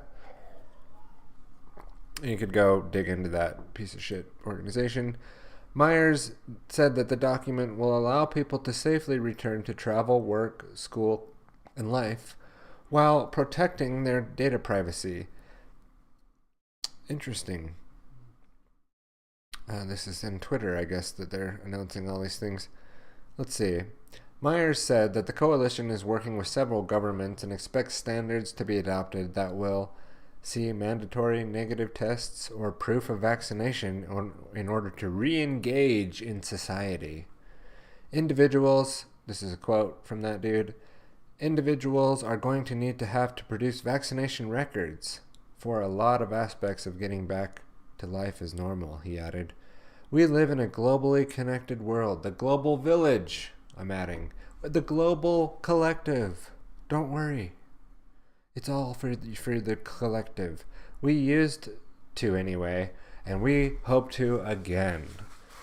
So, there's too many of you people out there trying to enact your individual rights and thinking that you have the right to just freely walk around without us injecting you with these new microchips and experimental vaccinations and medical apparatus that are killing people left and right and all kinds of people are having problems with, but we're thinking about just universally applying that. The Financial Times reports that the Commons Project has received funding for the project from the Rockefeller Foundation, those eugenicists out over there that love you as well, that work in line with the world global banking cartel, and that have been implementing by all three major airline alliances. So great. So just say goodbye to flying if you don't want to comply with this. You basically are going to have to make a choice at every step of the way how or if you want to go ahead and comply with this system. And it's not going to let us get away with just moving to a smaller town and moving away from all of them and making sure that we're, protecting our own families. Like, no, this is coming to everywhere they can near you, everywhere they can get their feet in. And so it does take resistance, and it does take standing up to it. And I think that that's what people should do, is not wait to get back to normal like they're saying here, but not have left a normal of how things have been for human beings throughout history, where we're able to take risk in life by going around and doing things outside in nature and around each other and in society, where sometimes things happen and there's risk involved, including viruses and communicable disease maybe, and anything that could happen to you while you're out and about, getting hit by a car, getting hit by a tree branch, getting struck by lightning. Acts of God, acts of other people, acts of nature, acts of God, acts of nature, same thing. It's even on your insurance policy that there are acts of nature that occur. They're admitting themselves that there are things that occur outside of the realm of possibility of what you can manage as far as risk goes. There are risks in life. And what these people are saying is, take this highly experimental, highly untested thing that we're constantly evolving and genetically making mRNA things that code your DNA, and we'll put microchips in there, as we'll go into it a little bit here later, and things like that, and you don't have to actually know what's in there at all, but it'll be a mandated thing for you to do that, to travel. So you basically have to play Russian roulette with your life and your family in order to travel, to get back to normal. Like, I don't think so. I haven't done anything like that this whole time, and I don't intend to do anything like that moving forward. So good luck implementing this, and I know you have lots of plans with all this great stuff that we're talking about today to implement all this, but not everyone is going to be on board immediately. So let's go see how do they plan, or how have they planned in the past to make sure that they can use the right networks to get this information across to us. I'm just doing a little tab clearing exercise here. I know I keep trying to get a simple answer, but no one, save you, really attempts to get at it. Show notes already, and as soon as I'm ready, I'll have this video posted up on tylerblur.com, where you can find every single tab that I've had open here. Neil. The distribution is so much more complicated than anybody anticipated. If you think about it, these are new distribution channels. These paths are novel. The distribution warehouses have never been used for this purpose before. The networks are new, and the platforms agenda. And I mean, I don't think so in the immediate future. I think probably some of these platforms like BitShooter and Library are actually in quite a bit of trouble, as we just saw what happened with Parler. And I think, in a way, the Parler thing is to set up false flag type event to make it seem like the alternative media is, or the alternative social options are falling apart. But really, if you look at that, it's pretty, Trump-funded, kind of like his version of the New World Order, kind of globalists that are coming in, setting up this thing, and they set it up on Amazon Web Services, which I don't know why you would do. To scale a site like that, that's going to be clearly in opposition to the big tech giants, which Amazon Web Services is included in. But if we go back and we look at some of the previous things that were being worked on, there was something that James Corbett mentioned, and Whitney Webb and Jason Burmis also mentioned there, and they called it Total Information Awareness. And Total Information Awareness was a mass detection program, here from the Wikipedia article, which, just the disclaimer that I don't claim Wikipedia has every fact right. You should follow up on the resources. You should go in and follow up on the links and things like that. It's a general idea of what this information trail is that we're linking together. And it's not to say that I then am appealing to Wikipedia as the master resource for where you should get your information. That's not what's being said or being revealed here. This is just, again, and then I have a lot of that stuff linked in the Brain database to further contextualize the information and make it more clear why we're linking things together the way that we are, and then being able to do a podcast over the top of that, further clarifying more about what it is that we're talking about and how these things link together. So it's all those components coming together to make it the tylerblur.com live stream show. You're watching the CyberPentagon. Total Information Awareness was a mass detection program by the United States Information Awareness Office. It operated under this first title from February to May 2003, before it was renamed Terrorism Information Awareness. Based on the concept of predictive policing, TIA was meant to correlate detailed information about people in order to anticipate and prevent terrorist incidents before execution. Just taking a sip here.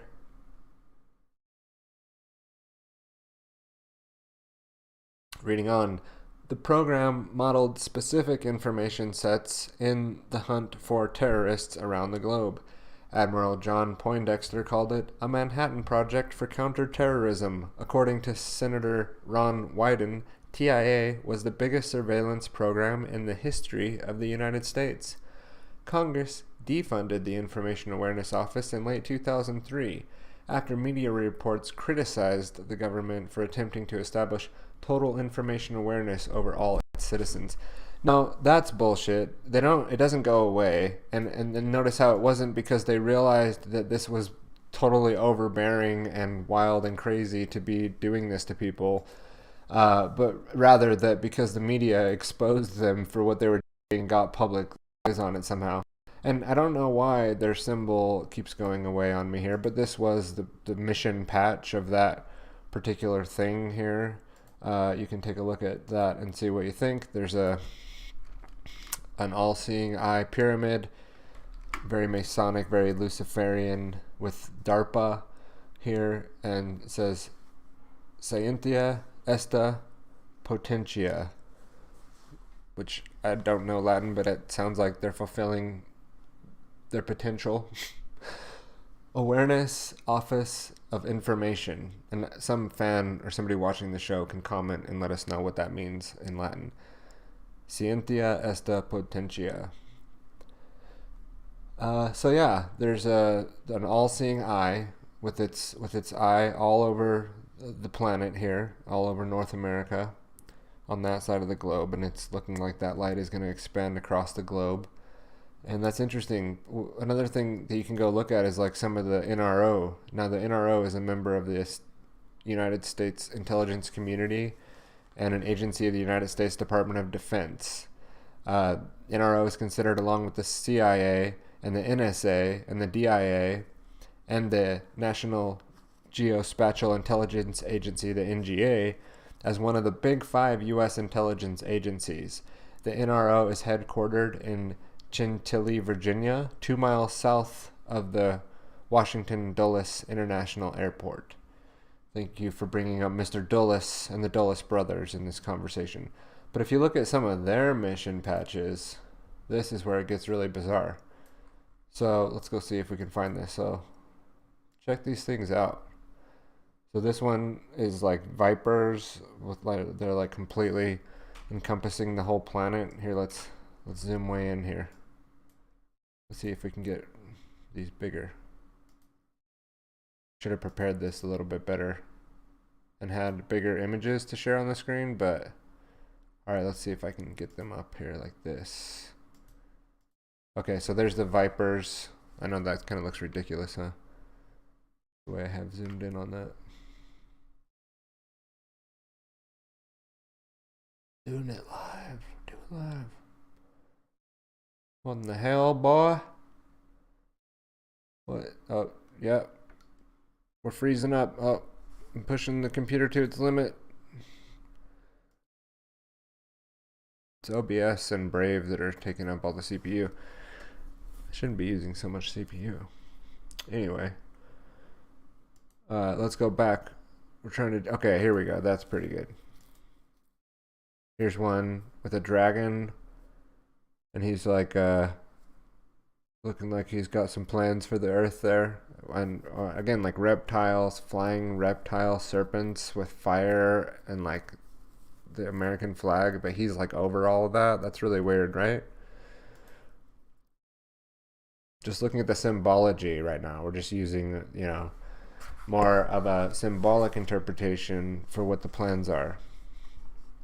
This one, some stars encompassing the Earth. Is this Elon Musk's, what's that, Solar Link or whatever, Starlink? The number 5 with somebody saluting, and that's pretty interesting configuration. The Great Bear some kind of like demon thing floating over the planet. We own the night. Okay. Now let's see if we can get to the one that I wanted to show. Just was going through some of these to show how interesting, you know, what's being portrayed here in these mission patches. Here's again that American dragon with red demon eyes, and he's got a diamond, and he's like got the whole earth encompassed. And this is the NRO patch here for one of their missions. Here's another predator on top of the planet.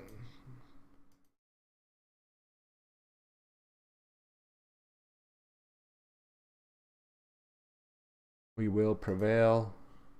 National Reconnaissance Office.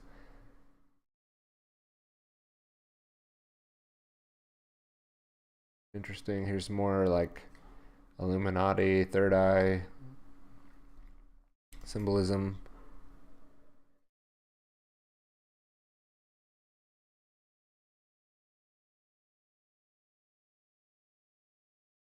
I think we're almost to the one that I wanted to show. Okay, this one is the one I wanted to show, but then look at that one, like more like three-headed dragon demon thing, like encompassing the planet in this like super secret society looking triangle configuration.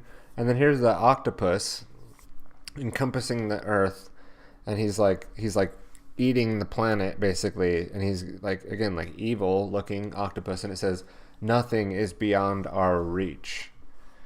And this is the National Reconnaissance Office.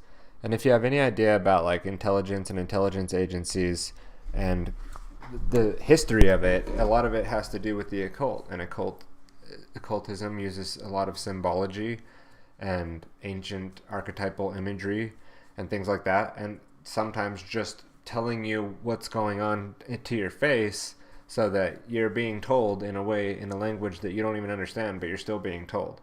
Like, so on one level, you're being told exactly what's going on and what they're up to. On another level, you're just looking at some stupid octopus on a patch that makes no sense, like what the context is, right? So you have to be able to use a little bit of that more symbolic mind and that symbol literacy, and realize that even if you don't believe in symbology and don't think that symbols should be used, that other people do believe in that, and they do use things like symbols and symbology and words without words. Like symbols are a picture, they say is a picture is worth 1,000 words, or like symbols are worth millions of, they're multiple images put together, so they're like, it's combined tenfold the meaning. And you could go through and break all that down, but that's not, you know, we're going to cruise through and keep going today and keep moving on with the show of what we had lined up here to be talking about. But that's a little bit about the total information awareness and some of the NRO mission patches that we go through there. Now, part of the reason why this show got named the CyberPentagon is because of Polygon. It's a spin on that, and it's also a spin on the episode we did over at Grand Theft World called, let's pull that up really quick here, Grand Theft World, which is tomorrow night, live streaming live at 9 p.m. Eastern for episode 11. But we had an episode called the CyberPentagon, I believe.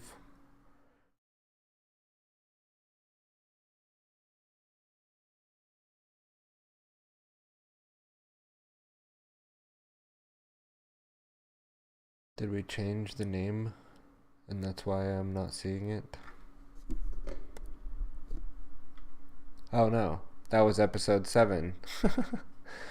What happened to episode 7, you say? Episode 7 got taken off of YouTube because they didn't appreciate what we were saying. And what do you know? Now we're talking about it here again. But you can go over to Grand Theft World. You can hit podcast. Yesterday I was working on the site to try to reorganize things a little bit better.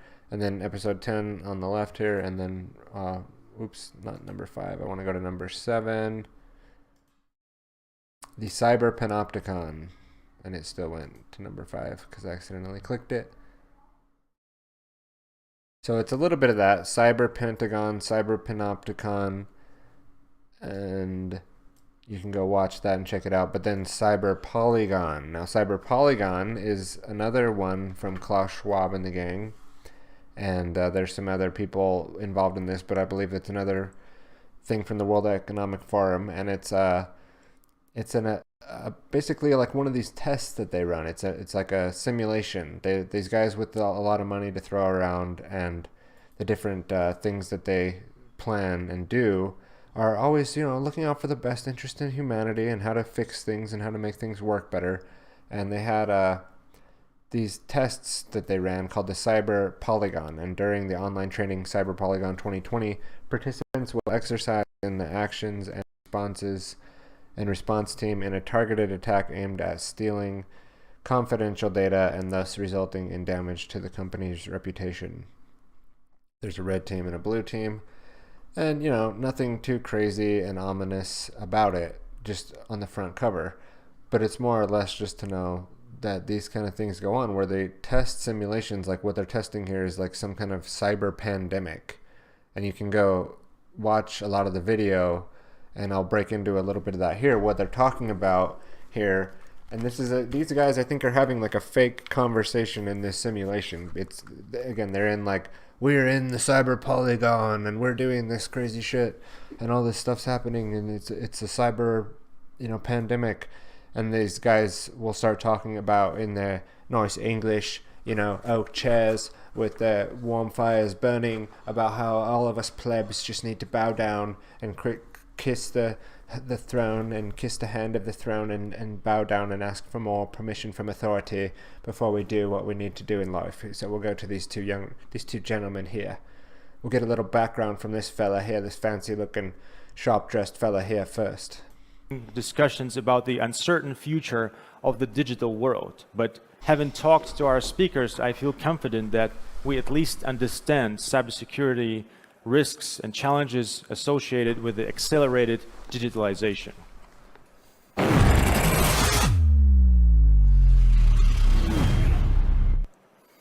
All right, ladies and gentlemen, we will now move on to the second segment of this stream, and the title of this segment is The Power of Information. We'll have 4 discussions, and the topic of the first discussion is fake news. Is it a new digital pandemic? Many people say that information is the most powerful weapon on Earth.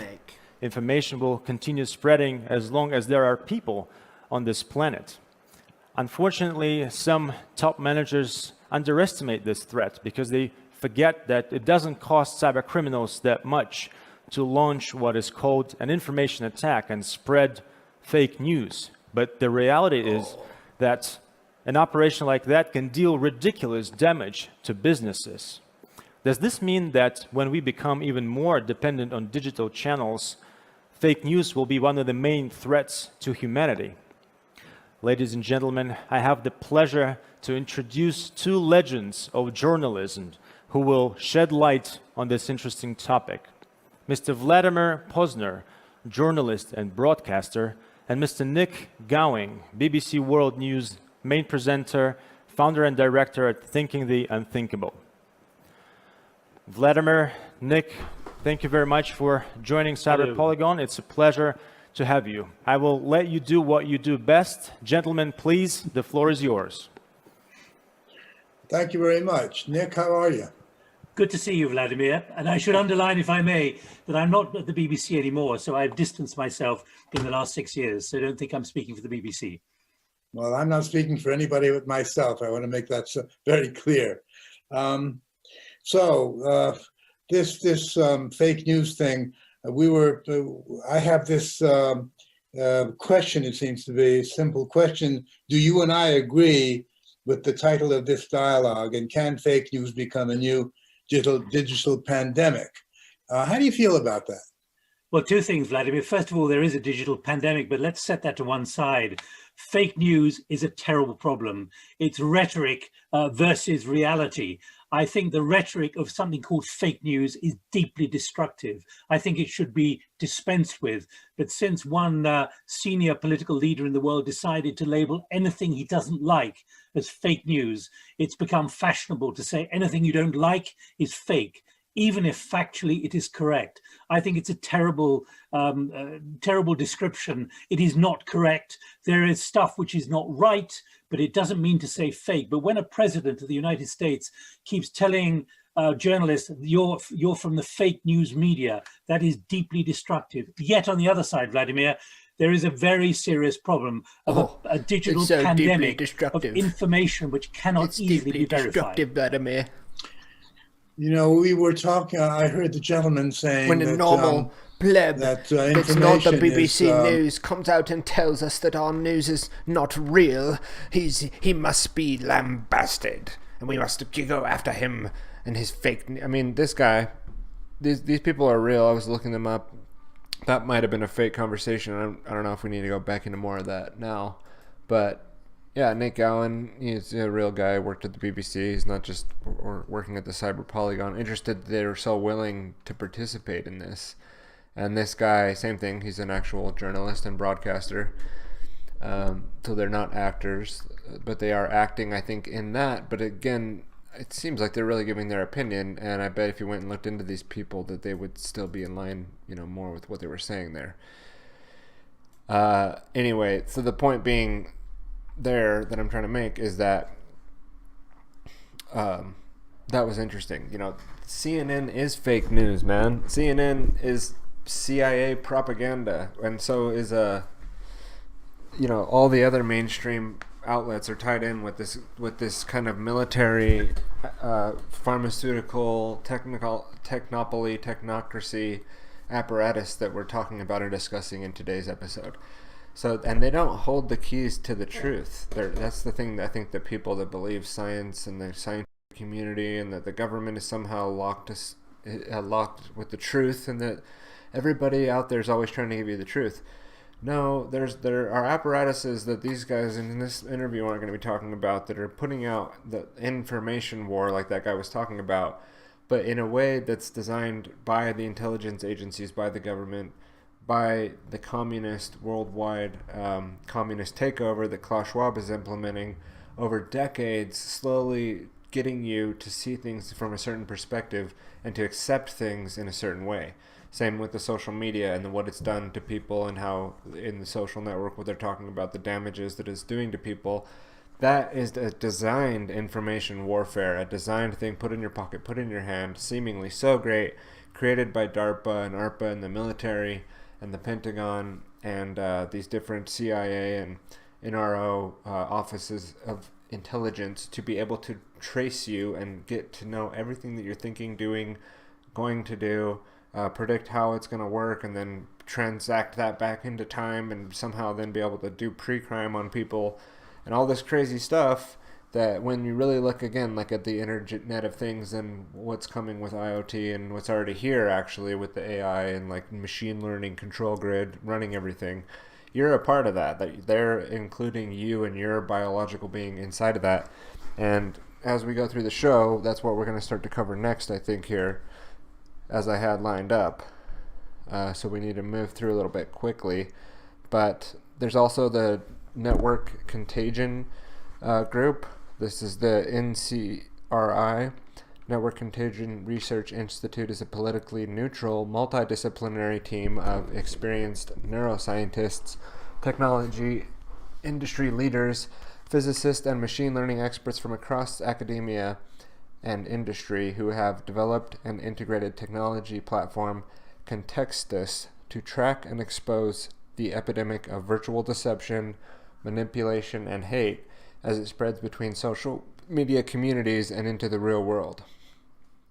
And these are the kind of people that, back with that BAA document that DARPA put out to set up these networks, would have been applying for that sort of a grant, and are currently, I'm sure, working closely with intelligence and the military to implement these sort of systems. And we'll be breaking this group down further in future information, but I'm linking this in, with what's being done at the CyberPentagon with that sort of research.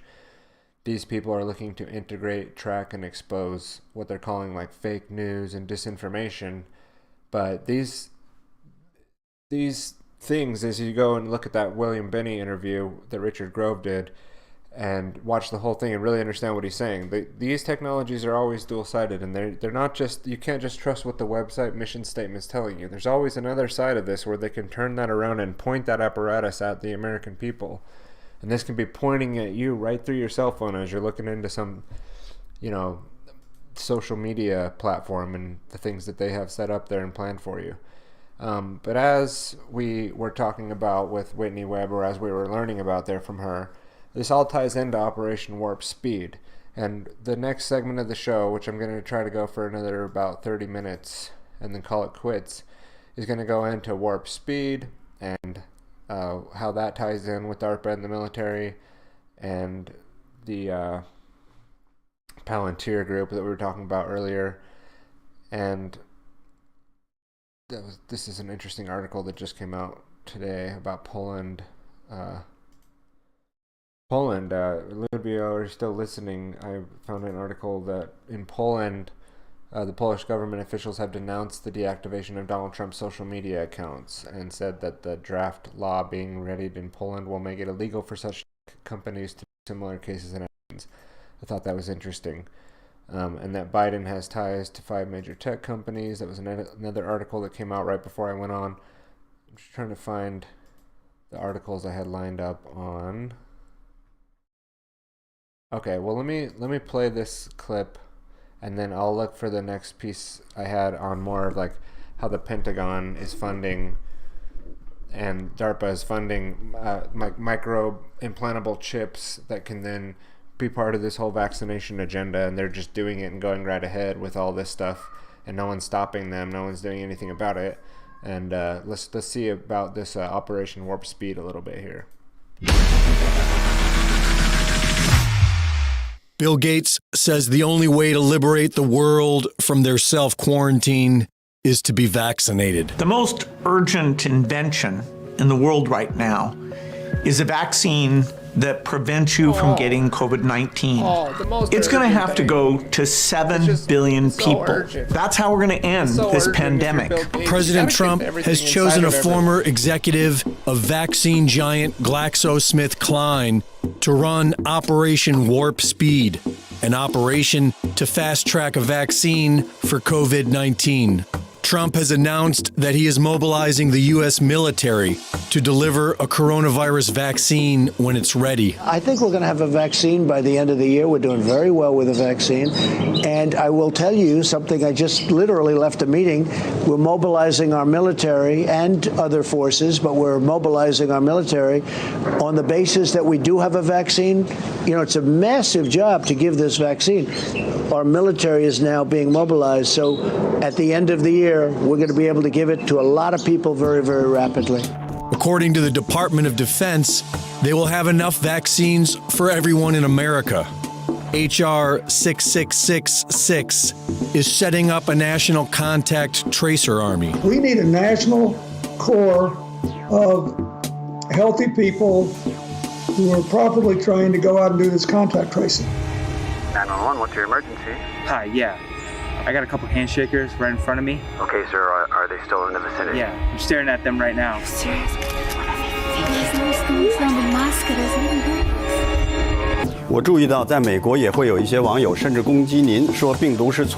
Bill Gates is given a platform in communist China to defend himself. I'd say it's ironic if you take somebody who's doing their best to get the world ready and, putting, in my case, billions of dollars into these tools for infectious diseases. We're in a crazy situation, so there's going to be crazy rumors. Former intelligence officer Jack Posobiec defends Bill Gates and encourages his Twitter followers to focus on China. And Senator Lindsey Graham repeats this sentiment as well.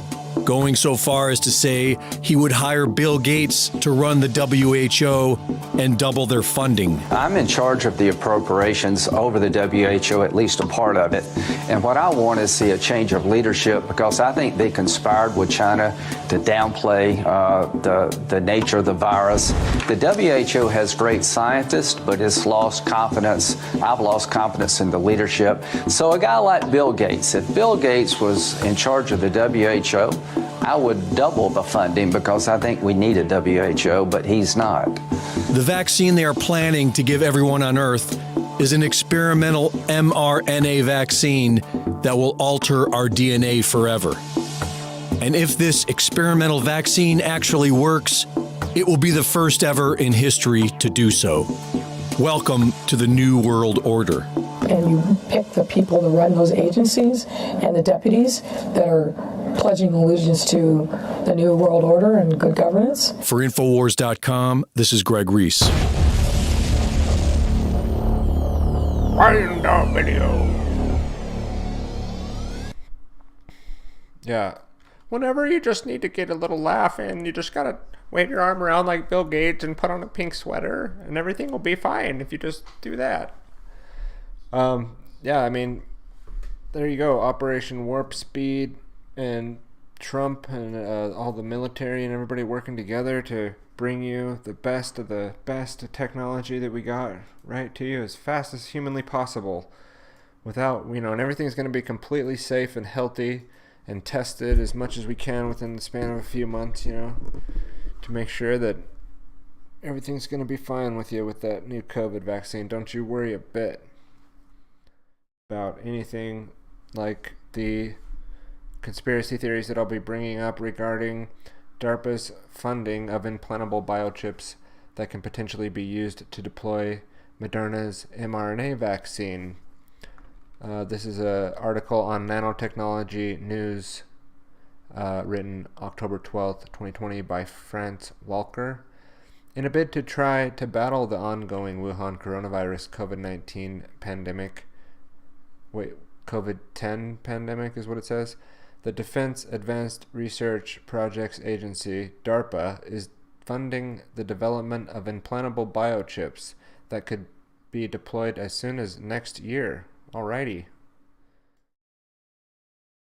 I think January was the rollout plan, as far as I understand. The chip, let's go back a little bit.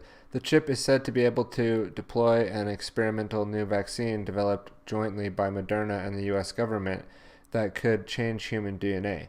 The chip and the vaccine, built on breakthrough made by then Harvard University professor and eventual Moderna co-founder Derek Rossi in 2010, in his discovery, which the new retired scientists have come out purely by accident.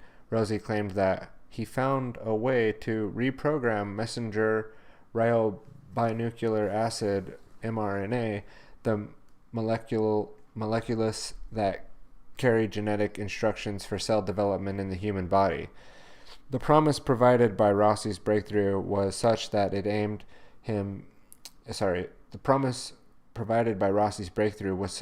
allowed him to co-found Moderna with private equity firm Flagship Pioneering, the company that attracted almost $500 million from the federal government to begin developing vaccines using the new technology. Biochip could be used to deploy vaccine. In a preliminary report last February funded by the National Institute of Allergy and Infectious Disease, NIAID, and the National Institute of Health, Moderna mRNA 17, so those places are both tied in with Anthony Fauci, who's up there telling you that you're going to have to stay at home and lock down until you get vaccinated, and one of the vaccines is something that looks like his organization is heavily interested in. Moderna's mRNA 1273 vaccine was found to have induced anti-SARS-CoV-2 immune responses in all the participants, and no trial-limiting safety concerns were identified.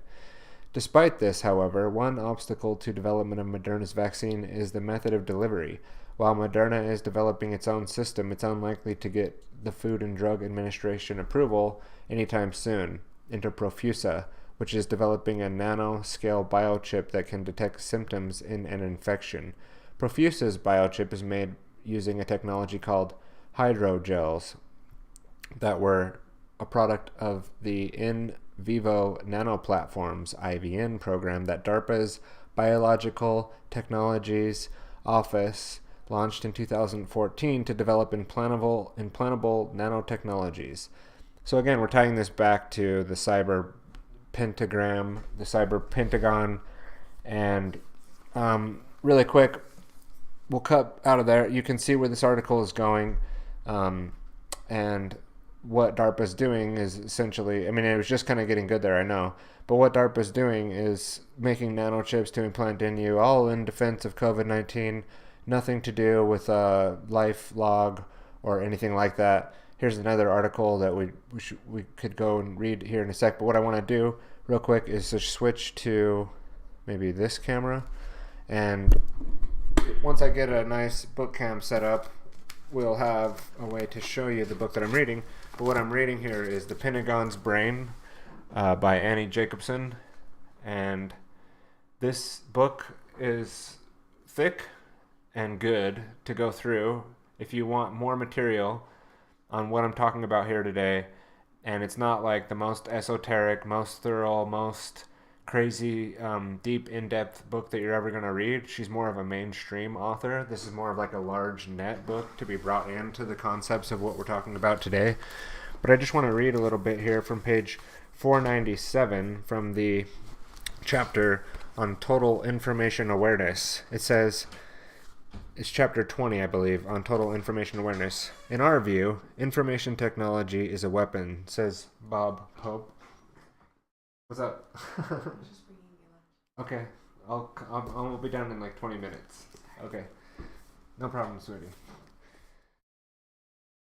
My wife just bringing me lunch, and so again I have to wrap it up here in a little bit, but we just want to get out this part on the book from Annie Jacobson, The Pentagon's Brain, an uncensored history of DARPA, America's top secret military research agency. Again, chapter 20, page 497. In our view, information technology is a weapon, says Bob Pop, a former deputy director of the Information Awareness Office, John Poindexter's number 2. Pop is a computer scientist with a PhD in electrical engineering, a prolific author and patent holder. He rides a motorcycle and is an active participant in the lifetime member of the HOG, or Harley Owners Group. His areas of expertise include anti-submarine warfare and ISR, intelligence, surveillance, and reconnaissance. Oops, I just ripped that page there. I was pulling it too hard.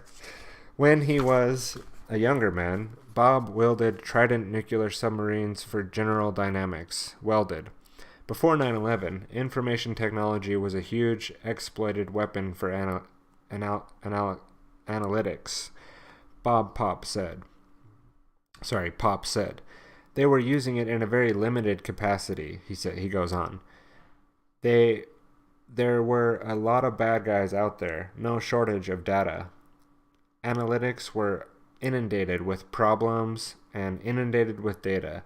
The basic hypothesis of TIA, Total Information Awareness, was to create a system where analytics could be effective, where they were no longer overwhelmed. It was Bob Pop's job, as John Poindexter's deputy, to oversee the setting up of multiple programs under the TIA umbrella. The Evidence Extraction and Links Discovered Program, EELD, was a big office with a large support staff. Its function was to suction up as much electronic information about people as possible, not just terror suspects, but the general American public. The electronic information to be gathered was to include individual people's phone records, computer searches, credit card receipts, parking receipts, book checks out of the library, films rented, and more. From every military and civilian database in the United States, and with the hope of determining who were the terrorists lurking among the ordinary Americans. The primary job of the EELD office was to create a computer system so intelligent it would be able to review metadata on 285 million people a day in real time and identify individuals who might be plotting the next terror event. In 2002, DARPA's senior program manager Ted Senator explained how EELD would work. The plan, Senator said, was to develop techniques to allow us to find relevant information about links between people, organizations, places, and other things from the masses of available data, putting it together by connecting these bits of information into patterns that can be evaluated and analyzed, and learning what patterns discriminate between legitimate and suspicious behavior. He said, "It was not an easy task." Using the needle in the haystack metaphor, Senator explained just how hard it was. He said, "Our task is akin to finding dangerous groups in needles hidden in stacks of needle pieces. This is much harder," he pointed out, than simply finding needles in a haystack. We have to search through many stacks, not just one. We do not even have a contrast between shiny, hard needles and dull, fragile hay. We have many ways of putting the pieces together into individual needles, and the needles into groups of needles, and we cannot tell if a needle or group is dangerous until it has at least partially assembled, so he says. In principle, or at least, we must track all the needle pieces of all the time and consider a possible combination, because terrorists do not generally act as lone wolves. A second program would be key to the total information awareness success, namely the scalable social network analysis. The SSNA would monitor telephone calls, conference calls, and ATM withdrawals, but it also sought to develop a far more invasive surveillance technology, one that could capture human activities in surveillance environments. The Activity Recognition and Monitoring Program, or ARM, was modeled after England's CCTV camera, surveillance cameras that would set up across the nation, and through the ARM program they would capture images of people as they went about their daily lives, then save these images to mass data storage banks for computers to examine. Using state-of-the-art facial recognition software, ARM would seek to identify who was behaving outside the computer's pre-programmed threshold for ordinary. The parameters for ordinary remain classified. And it goes on and it talks about ARM and DARPA, and it ties into what we're talking about today, because these systems were not just something that they started thinking up with COVID-19. COVID-19 is the great amplifier, as Klaus Schwab calls it, of all these systems to be kind of reinvigorated and put back into place. And in the book, Annie Jacobson goes over psychological operations, the techniques and the gadgets, the Rand Corporation and Coin, command and control, the electronic fence, and there was another, let's see if I can do this live, another quote in here that I wanted to read really quick while we're here. Let's see.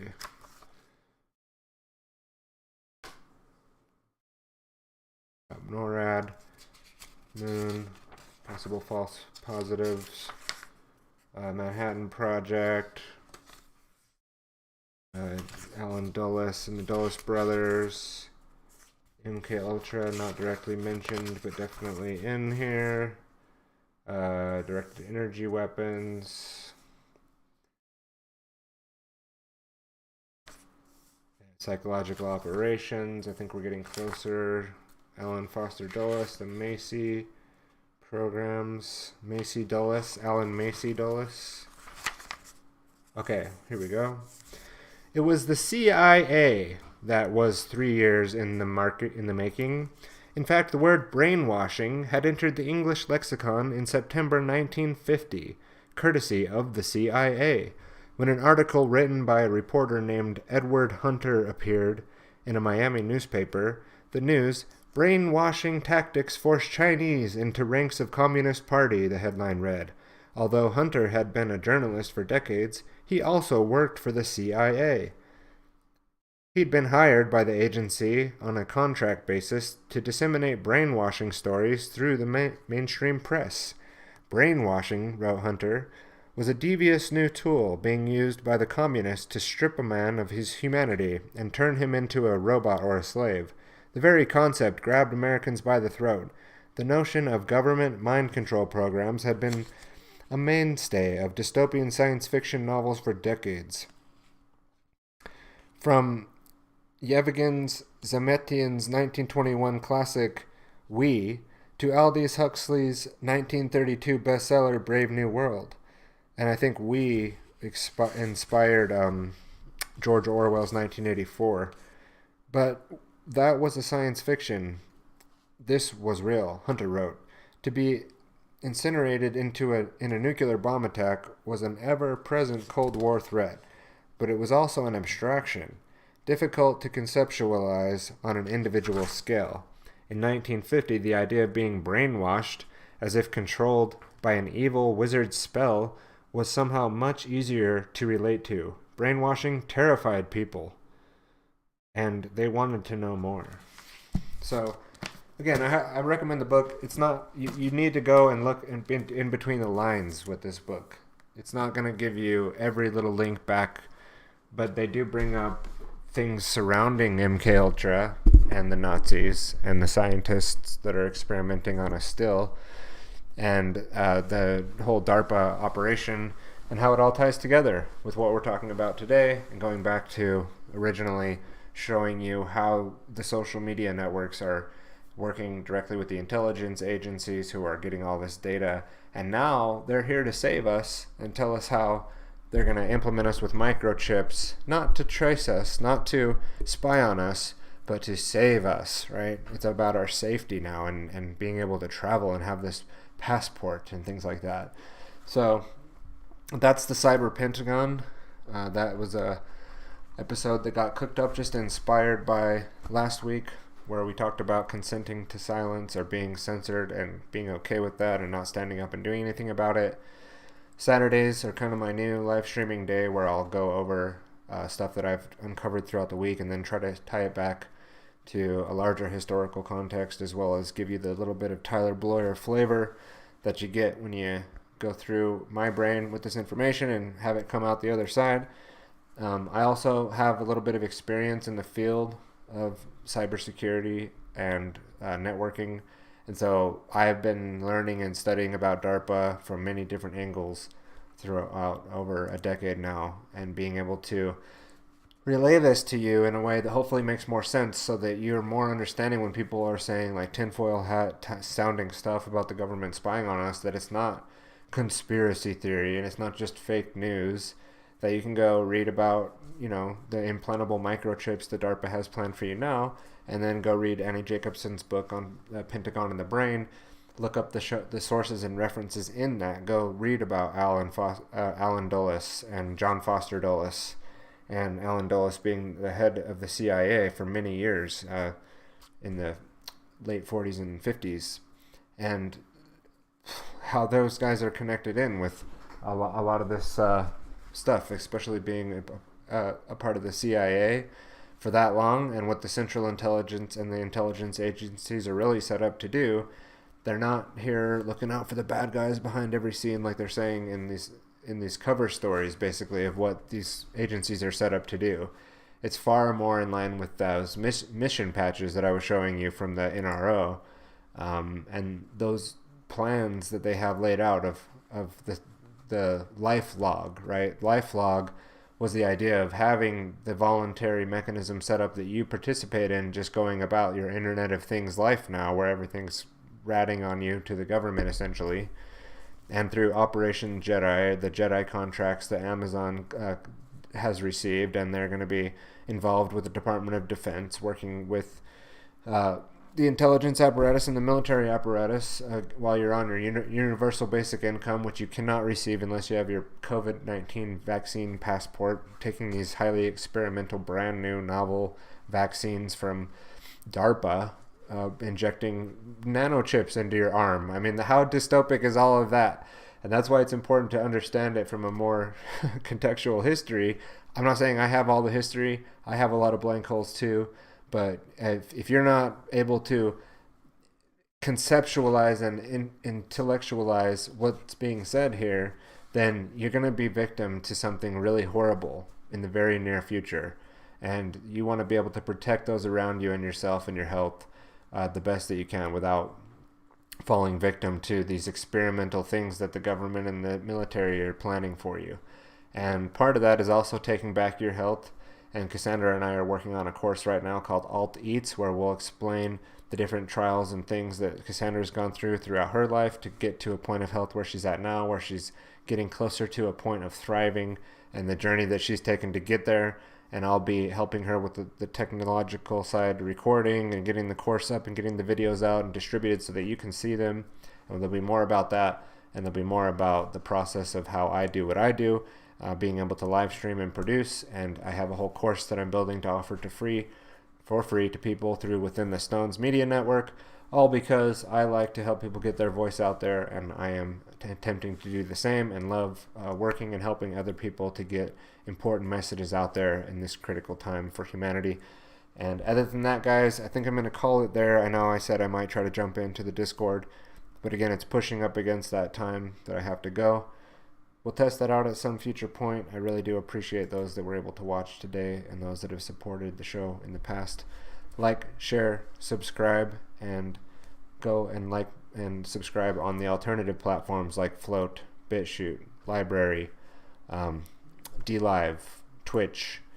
These are some of the places where I will likely be forced to kind of get my message out in the future, where I not be able to stream, but I will while I still can on some of these bigger platforms that we're now learning, as Google is YouTube and Facebook is the CIA, that these places is basically just it's the DARPA internet government control grid set up, and Donald Trump pushing his warp speed is basically saying, take these experimental mRNA vaccines with DARPA's microchips and put them inside of you, and you'll all be on the Internet of Things control grid.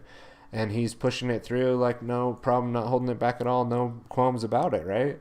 So all you people QAnon, Trump's playing 5D chess, what the fuck is that? What is that shit? Where he's clearly on board for the lockdowns, not doing anything against all that, not the small businesses just being shut down and economy completely ruined and people's lives completely ruined. It's never going to be the same for them and as the way that it was for small business, with the way that these changes are coming through and the Great Reset, the way that it's planned.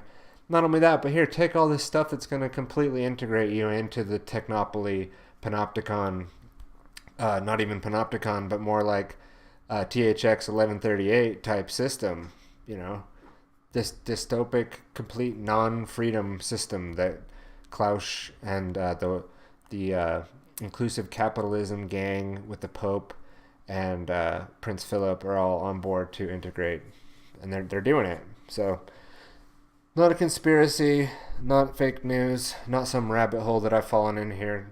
It's pretty coherent, I think, to see the type of web that we're looking at right now.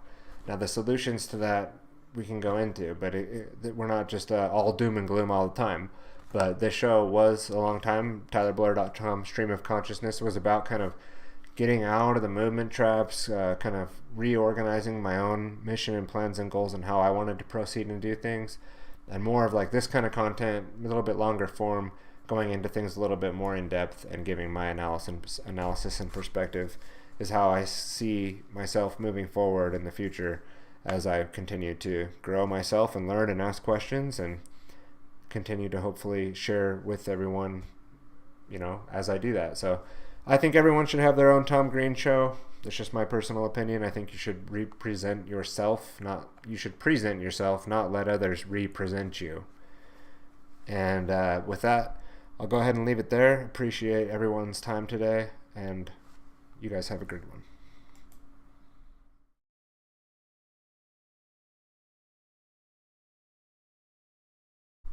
That's not the exit scene I was looking for.